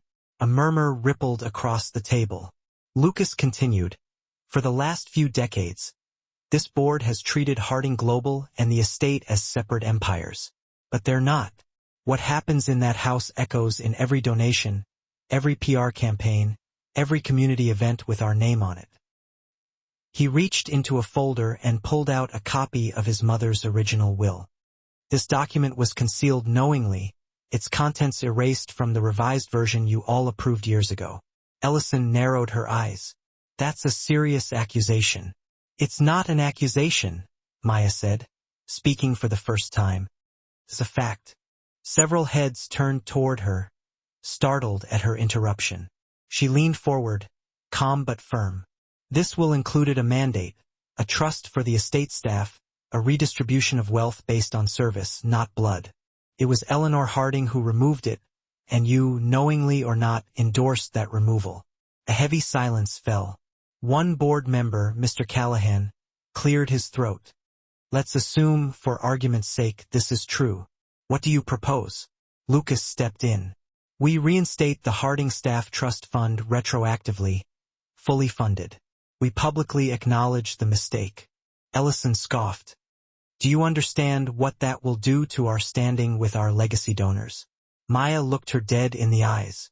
If your donors pull funding because the staff was finally treated like human beings, then maybe they shouldn't have their names on your buildings.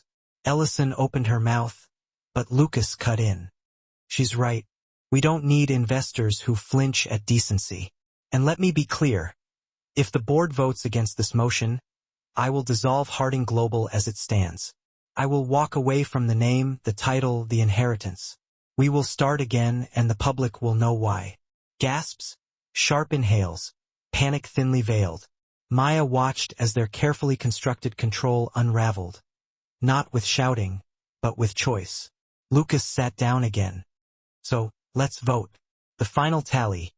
7 in favor, 4 opposed, 2 abstaining. The motion passed. Maya's hands were steady as she gathered her notes. Beside her, Lucas closed his folder with quiet satisfaction. As the room began to clear, one board member, a woman in her 60s named Lorraine Beckett, paused by Maya's chair. I didn't vote for you, she said. But I was wrong. You remind me of someone I worked for once, years ago. She got fired for being too honest. Maya nodded. Then I hope she's proud of you for staying in the room this time. Lorraine blinked, smiled faintly, and walked away. In the elevator ride down, Maya exhaled for the first time in hours. Lucas leaned against the back wall, staring at her. What? She asked. He shook his head, smiling. You were terrifying. She laughed, soft but real. So were you. No, he said. I was angry.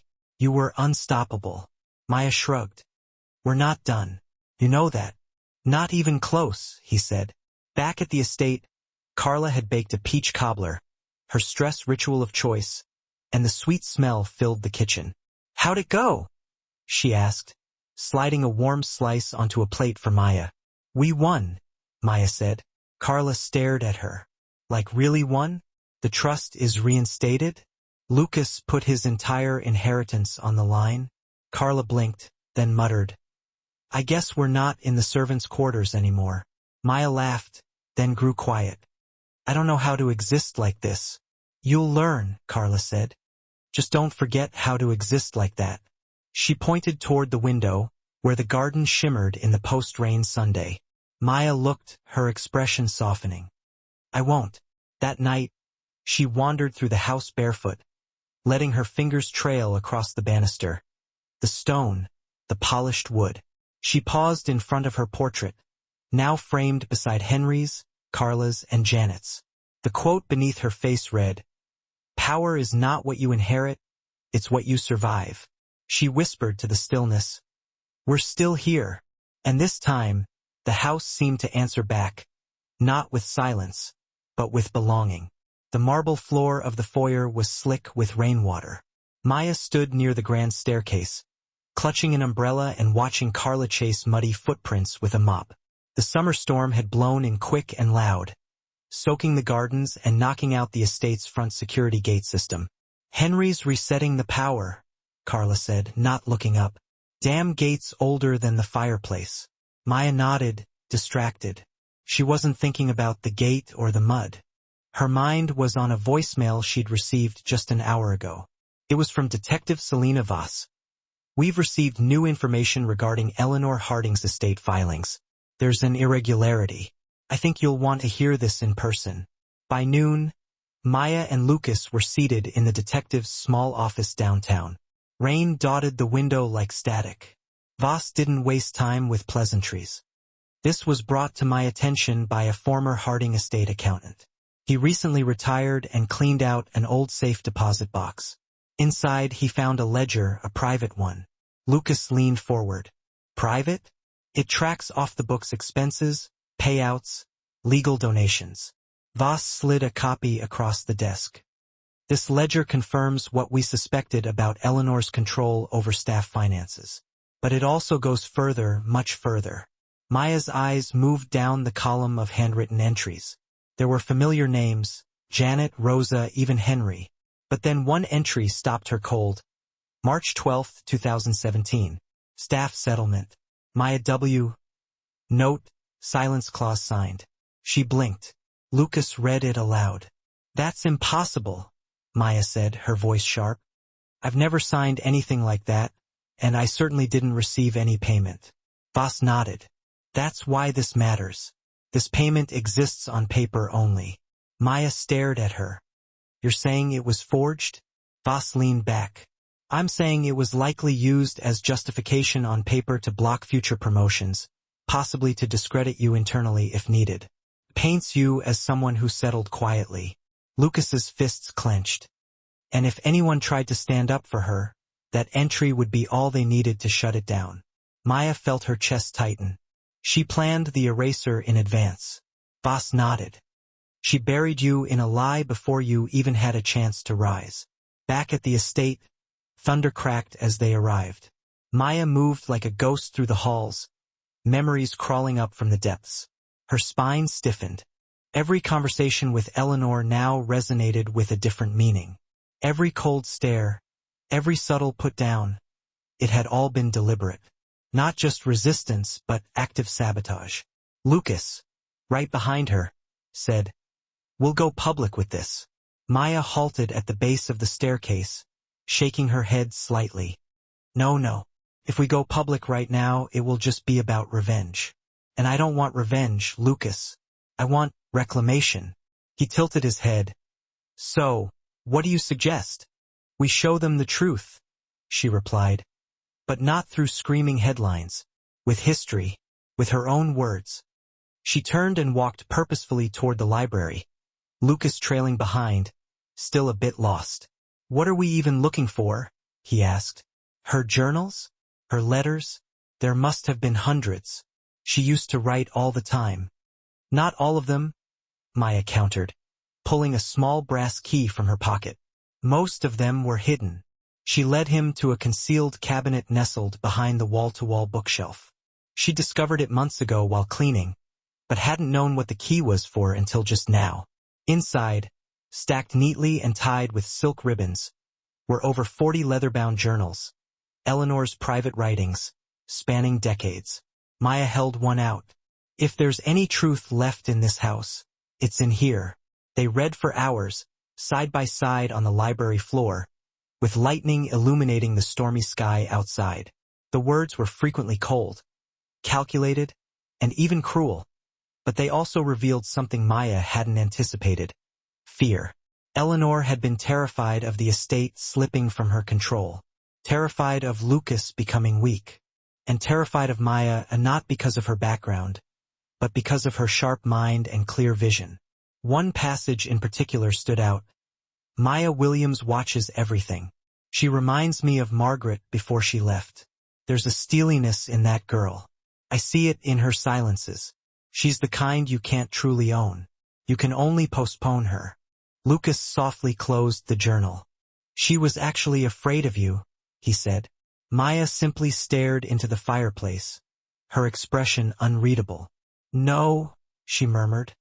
She was afraid of being forgotten. Later that night, Maya gathered the entire staff in the garden beneath the old oak tree. The rain had stopped. The ground was damp, but the air felt clean. She held Eleanor's journal in one hand and the financial ledger in the other. I found something today, she said, her voice calm but strong. Something that tried to rewrite my story before I'd even had a chance to live it. She looked around at the faces she knew so well: Henry, Carla, Janet, Rosa, and even the newer employees who still watched her with quiet respect. I won't let anyone decide what I stood for. She held up the journal. Her voice, her fear, her need for control. It all ends here. Then, she placed the ledger into the fire pit and struck a match. The flames rose quickly, consuming the paper. There was no spectacle, no show of vengeance, just fire, pure and final. Lucas came to stand beside her. What about the rest of it? He asked. Maya looked up at the oak's towering branches.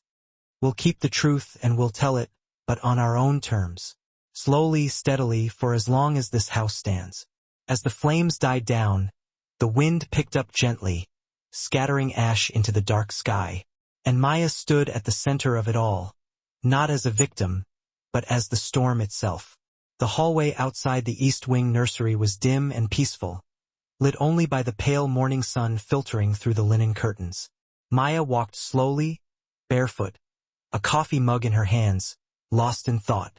After the fire, after the journals, after the ledger, it seemed like the house had finally exhaled. But silence, she was learning, didn't always equal peace. As she passed the tall mirror near the nursery entrance, a faint sound caught her attention. A shuffle, a soft whimper. She stopped, turning, and spotted a tiny shadow darting into the corner near the old service door, barely 3 feet tall. "Hello," she said softly. There was no reply. She stepped closer, crouching down. "You don't have to hide." A figure emerged. A boy with curly hair, around 5 years old, wearing a dinosaur t-shirt that was much too big for him. His cheeks were wet, and he clutched a crumpled drawing in his small hand. Maya's heart leaped. "Hi," she said gently. "Are you lost?" He sniffled and held out the paper. It was a crayon drawing of 2 stick figures holding hands under a big sun.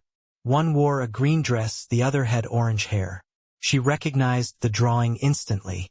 It was from a folder she'd seen in Lucas's office, drawn by a child named Daniel, one of the children from the Harding Foundation's foster care program. She crouched down even lower. "Is your name Daniel?" The boy nodded, rubbing his eyes. "Where's your caretaker?" He pointed down the hallway. "Sleeping loud." Maya stifled a smile. "That happens sometimes." He edged closer, still holding tightly to the drawing. "You're the nice lady." She blinked, a little confused. "Have we met before?" "No," Daniel whispered. "But they said you fixed the house." Lucas found them in the sunroom about 30 minutes later. Daniel was curled up in Maya's lap, still clutching his picture. Maya was telling him a story about a giraffe who wanted to fly. Lucas froze in the doorway. "You found him," he said. Maya looked up. He was hiding by the service door. "His caretaker?" She paused with a small smile. "Snores pretty loud," scared him. Lucas chuckled and stepped forward. "I should have warned you. He's got a habit of escaping naps. He also has a habit of drawing sunshine," she added, showing Lucas the crumpled page. Lucas's expression softened. "He's been through a lot. His mother passed last year. His father wasn't safe." Maya nodded slowly. "And now he's here." Lucas crouched down beside her. "Temporarily. But the foundation is trying to expand.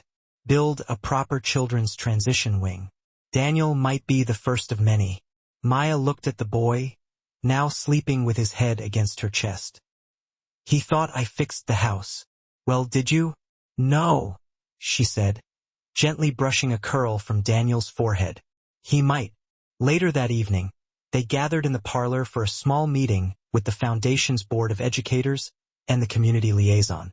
Maya sat beside Lucas, but this time she wasn't just attending. She was leading.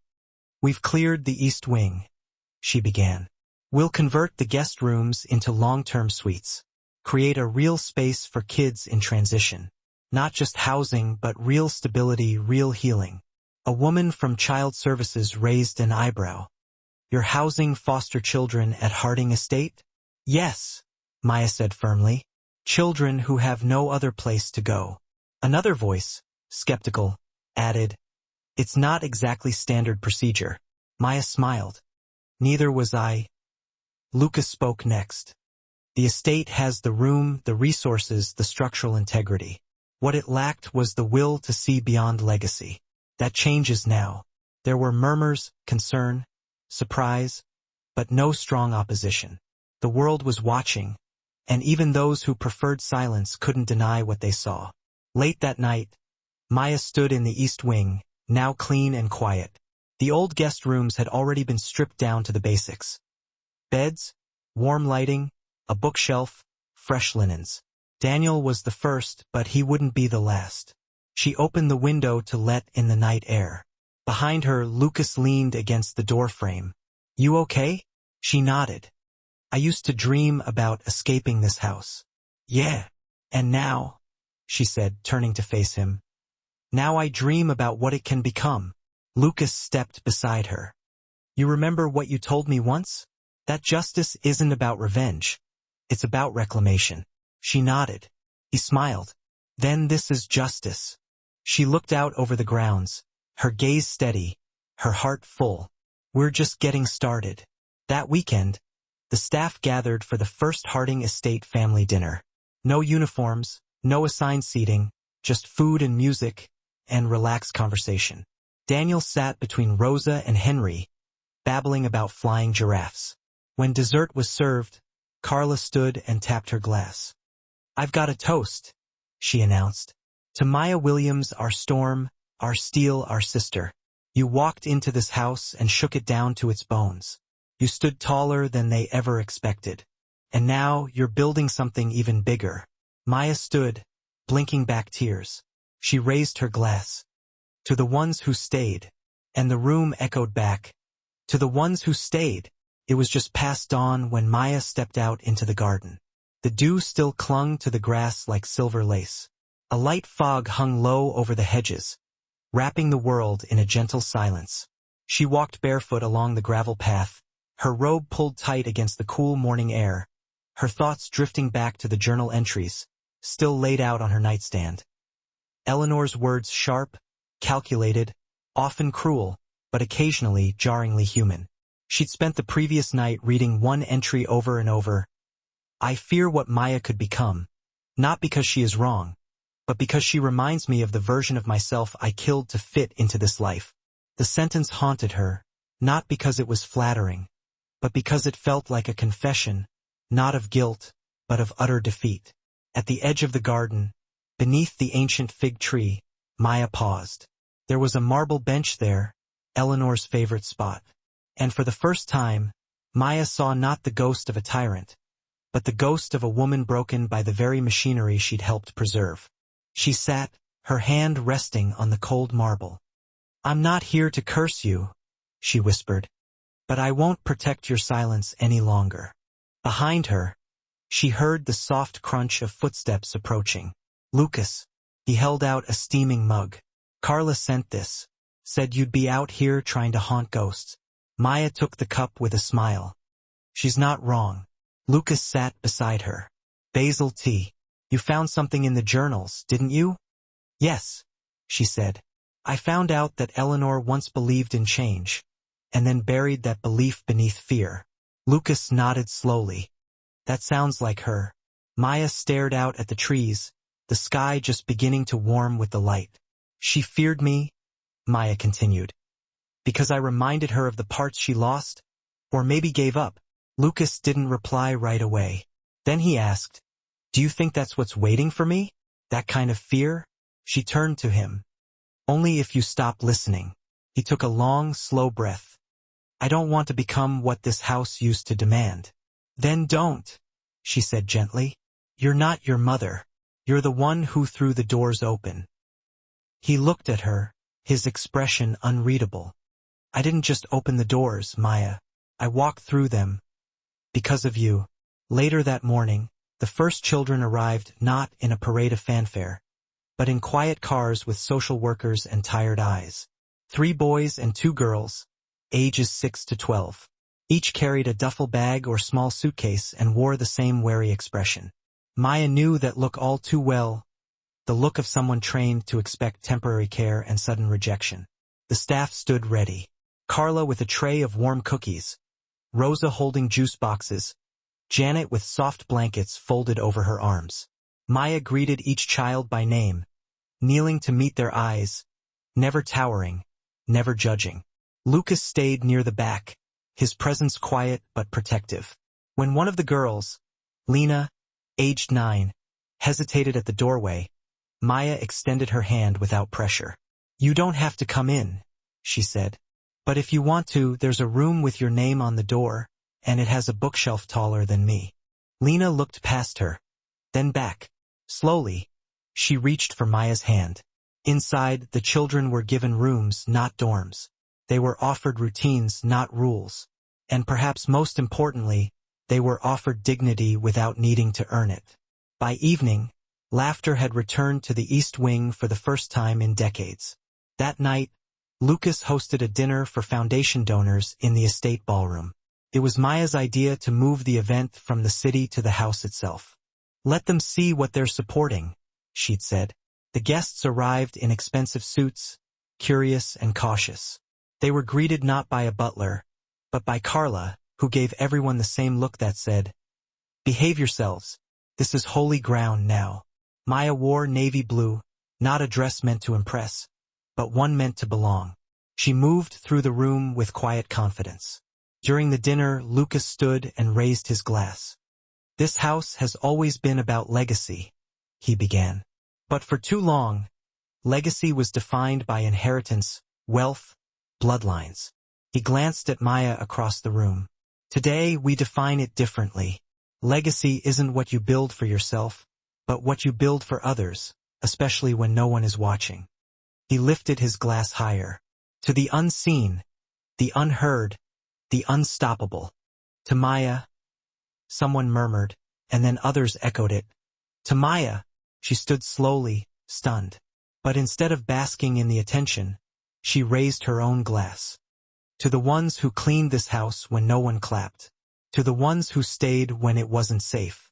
To the kids learning to trust again. This is the legacy." The room went quiet, then erupted in applause, not polite, not performative, but real. Later that night, Lucas found her on the upstairs balcony, barefoot, arms resting on the iron railing. "You okay?" he asked. She nodded. "I think I'm full, like when the world finally stops spinning." He stepped beside her. Below, the estate glowed warmly in the darkness. Soft lamps illuminated windows, shadows moved gently through the hallways, music still echoing faintly from the ballroom. "You remember when you first got here?" he asked. Maya smirked. "Which time? When I was scrubbing the baseboards? Or when you thought I stole the porcelain vase? He laughed. Both. I remember, she said, her voice quieter now. I remember thinking I'd never be anything but invisible here. Lucas turned to face her fully. And now? She looked up at the stars, clear and defiant above the old house. Now I'm the part they'll never forget. The night sky was velvet and deep, the kind of darkness that didn't frighten Maya anymore. From her bedroom window, she could see the east wing, once closed off, shuttered, and filled with relics of control, now glowing faintly with new life. Children's laughter had woven itself into the walls. It was a different kind of music than the house had ever known. But peace, she was learning, was never permanent. Her phone rang. Unknown number. She hesitated, then answered. Maya Williams. The voice was calm, clipped, professional. Yes. Who's this? My name is Agent Claire Dennison. I'm with the Department of Justice. We need to speak privately. They met the next morning in a quiet federal building on the outskirts of the city. The conference room was bare. No windows, just neutral walls and steel chairs. Agent Dennison slid a file across the table. What you're about to see is sensitive. We believe you may be a key witness in an investigation involving fraudulent financial practices tied to the Harding Foundation, dating back more than 10 years. Maya felt a chill run down her spine. I don't understand. The board just approved the trust fund. Everything's being corrected. Dennison tapped the file. That's the surface. What's underneath is bigger. Offshore accounts, shell charities, money that disappeared from foundation grants, especially those meant for underserved communities. Maya opened the folder and gasped. A list of names, most of them unfamiliar, but two stood out. Eleanor Harding and Margaret Ellison, and under both signatures authorizing distributions to non-existent projects in Appalachia and rural Louisiana. She looked up, stunned. I had no idea. Dennison nodded. We don't think Lucas did either. But Eleanor's influence didn't end when she died. Her legacy of control left landmines everywhere. Why me? Maya asked. Why am I a witness? Dennison looked her directly in the eye. Because you're the only one who challenged the system. And because your promotion forced several board members to panic. One of them came to us with documents. Maya's throat went dry. Who? Dennison didn't answer. Instead, she pulled out a photograph. It was a security camera still. Maya recognized the hallway instantly. It was at the estate. The timestamp was 3 nights ago. The image showed a shadowed figure slipping into the West Wing office after hours. The label below the image read, Janet E. Carter. Maya stared at it in disbelief. Janet? No, that's not possible. Dennison was firm. We believe she accessed records stored during Eleanor's time, possibly under duress, possibly to protect herself. Either way, she's at the center of this now. Back at the estate, Maya walked the long hallway to the laundry room, where Janet was folding linens like it was any other day. Her movements were calm, her posture perfect, as it had always been. Janet, Maya said quietly. The woman looked up, her face unreadable. We need to talk. Janet paused, folded one last towel, then set it down. I figured this day might come, she said. I just didn't expect you to be the one holding the match. I'm not here to burn you, Maya said. But I need the truth. Janet sat slowly, smoothing her apron. I started working here when I was 23. Back then, Eleanor ran the place like a fortress. I did what I had to do to survive. That meant looking the other way, signing things I didn't understand, saying, yes, ma'am, when I wanted to scream. Maya listened, her jaw tight. When you came, Janet continued, I saw what could change, but I also saw what it would cost. Eleanor might be dead, but her rules are still breathing. Janet, you went into the office, Maya said. I did, Janet admitted. But not to steal anything. To bury something I should have burned years ago. She opened a drawer nearby and pulled out a sealed envelope. This is the last of it. Letters between Eleanor and Ellison. Proof of how they funneled grant money into their personal accounts. I didn't want to believe it, but there it is. Maya took the envelope. Why didn't you come forward sooner? Janet's eyes welled up with tears. Because I thought protecting the house meant hiding the shame. But you're showing us another way. Maya softened. It's not too late. Janet stood. Then take it and do what I was too afraid to do. That evening, Lucas joined Maya on the terrace overlooking the East Garden. She told him everything. The DOJ investigation, Janet's confession, the hidden documents. He sat quietly, absorbing the truth. Then he nodded. We'll cooperate fully. Whatever they need. Maya looked at him, surprised. You're not angry? I'm tired of pretending this house didn't grow out of rot, he said. Let them tear out the roots if they have to. What we build next, it'll be cleaner. He reached for her hand, his hand warm and steady. You okay? He asked. Maya stared at the moon rising above the treetops. No, but I'm ready. The following morning, Maya stood before the staff once more. This time not with hope in her voice, but with truth. There's an investigation, she began. And some of the people we trusted made decisions that betrayed that trust. But we are not that betrayal. We are the ones who stayed, who kept the lights on, who supported each other. She looked at Janet, who stood at the back, her chin high. We don't have to carry the sins of this house any longer. Silence hung in the air. Then Carla stepped forward and said, Then let's build something that doesn't need secrets. And one by one they nodded in agreement. Later that night, alone in her room, Maya lit a candle and opened one of Eleanor's last journals. The pages crackled. The final entry read, If the house ever learns to love again, it will be because someone taught it how. Maya closed the book and smiled. The courthouse downtown buzzed with reporters, their cameras aimed like weapons. Headlines had already filled the morning papers. Harding Foundation under federal investigation, a billionaire's house of lies. From maid to whistleblower, Maya Williams speaks out. But inside, the courtroom was silent. Maya sat near the front, flanked by Lucas on one side and Agent Dennison on the other. Janet sat quietly behind her, no longer hiding, no longer afraid. Her back was straight, and in her eyes, Maya saw something she hadn't seen before. Resolve. The prosecutor, a lean, focused woman named Carla Mendez, stood before the judge. Your Honor, she began, what we are dealing with is not simply embezzlement. It is the systemic manipulation of charitable funds by a powerful family over a decade or more. These funds were meant for children, for communities, for those without a voice, and instead they were redirected to private accounts. The paper trail was intentionally buried. Until now. She glanced back at Maya, offering a small nod. During recess, Maya stepped out into the hallway to breathe. The building was old, with heavy marble columns and drafty corridors. Her heels echoed across the floor, but her thoughts were far louder. Lucas followed her. They're painting you like some kind of hero, he said. I'm not, she replied. I'm a witness, a survivor, not a saint.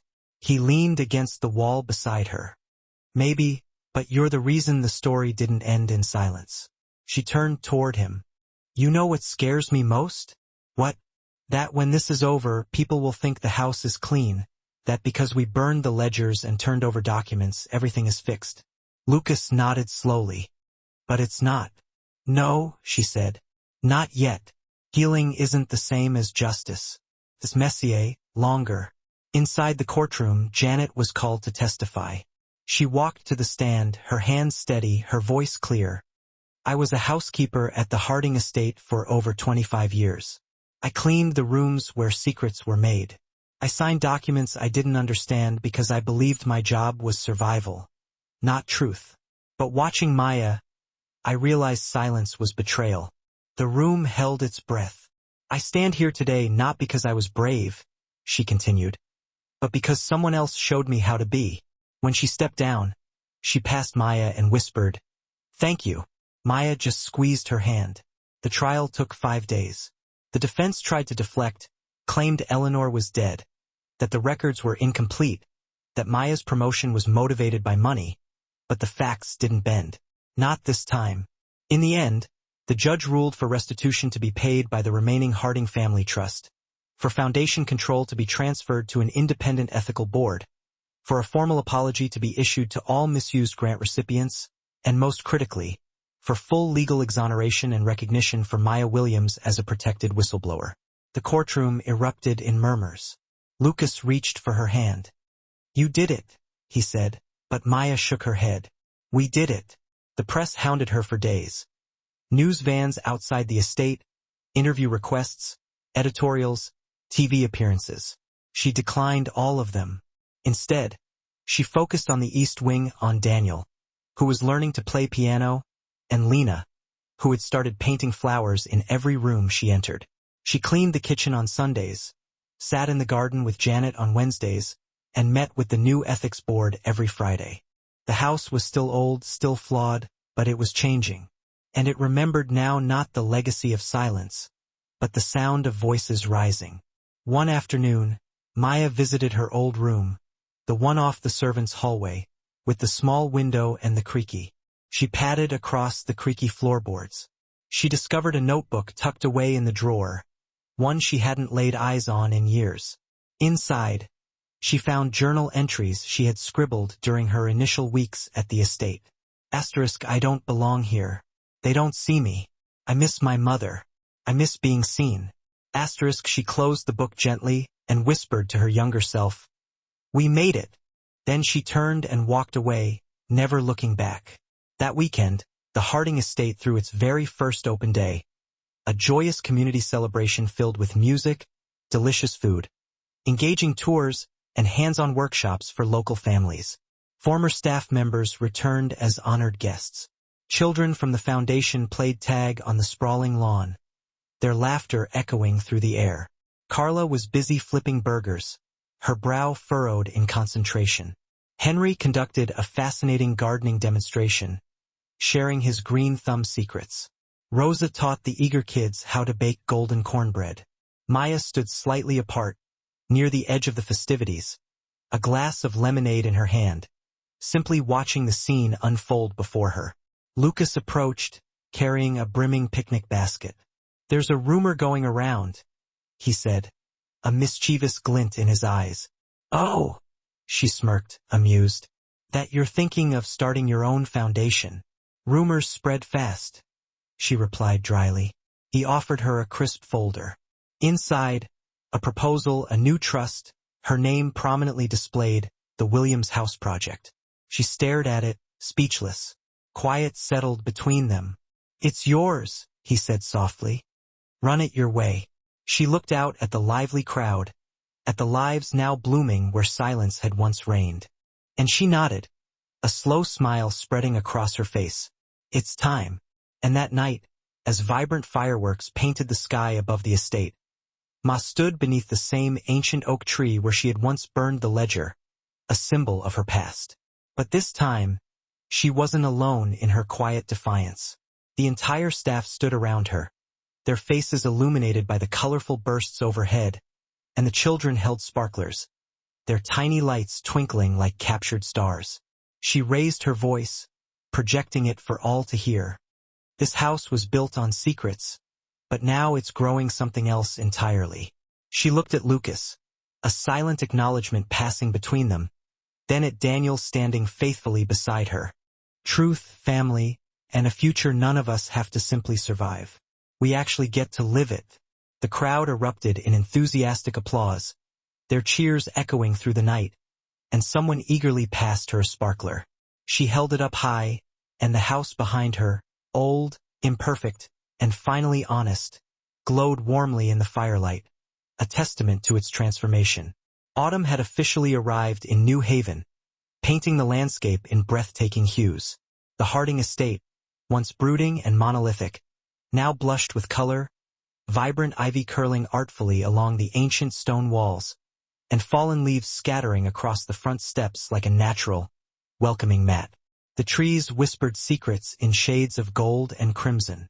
The air held the crisp bite of something ending, the familiar scent of change, and the promise of something new beginning. Inside the East Wing, joyous laughter echoed, bouncing off the walls. Children chased one another playfully through the echoing halls, their shoes tapping out a rhythm of pure joy on the wooden floorboards. Rosa handed out warm pumpkin muffins wrapped carefully in parchment paper, their sweet aroma filling the air. Janet was diligently decorating the common room with hand-painted signs that read things like, "You belong here," and "This house sees you." Simple but powerful affirmations of belonging. In the study, Lucas and Maya sat comfortably across from each other. No stiff suits, no formal titles, just worn flannel and the comfortable, shared silence of two people who had weathered a formidable storm together and emerged stronger for it. "You sure you want to do this?" Lucas asked gently, holding out a familiar manila folder. She nodded firmly. "It's time." The folder contained the final deed transfer, the culmination of their hard work. The Harding estate, long fiercely guarded by bloodlines and legacy, would now officially become the permanent headquarters of the Williams House Project, a dedicated educational and transitional sanctuary for children in foster care, displaced families seeking stability, and young adults courageously aging out of the system, ready to face the world.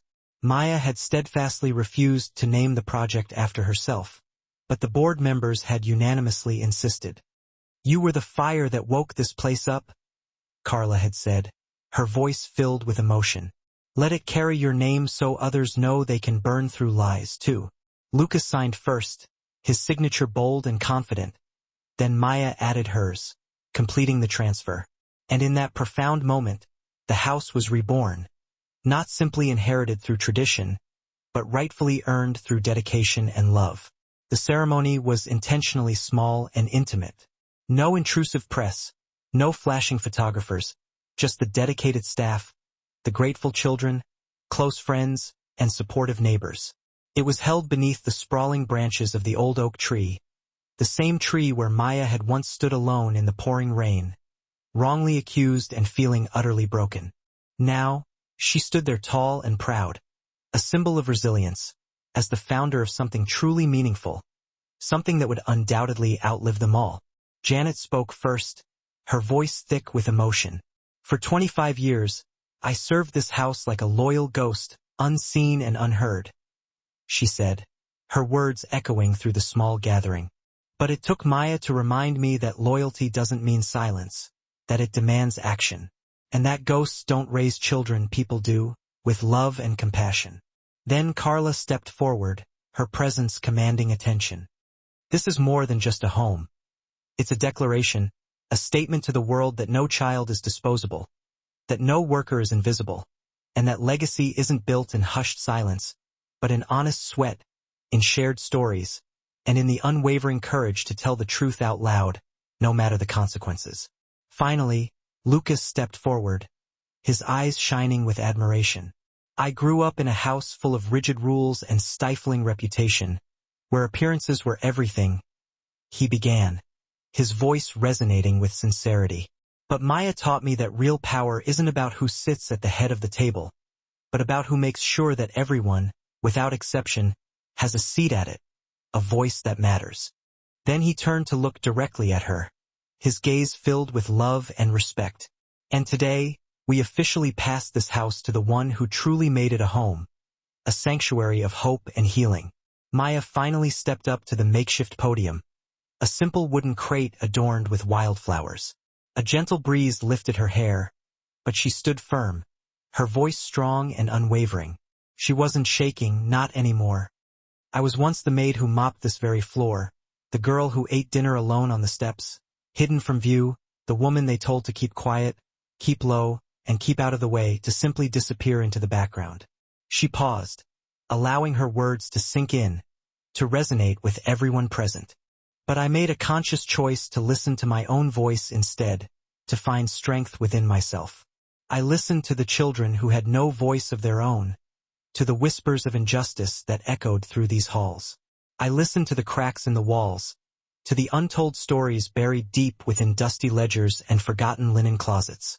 She paused again, her gaze sweeping across the faces before her, connecting with each person individually. Rosa was smiling warmly, her eyes glistening with pride. Henry was wiping away a stray tear, his emotions clearly visible. Little Daniel was holding Lena's hand tightly, offering her silent comfort. "This isn't just my story," Maya continued, her voice filled with conviction. "It's ours, a tapestry woven together by shared experiences and unwavering hope. And it doesn't end here.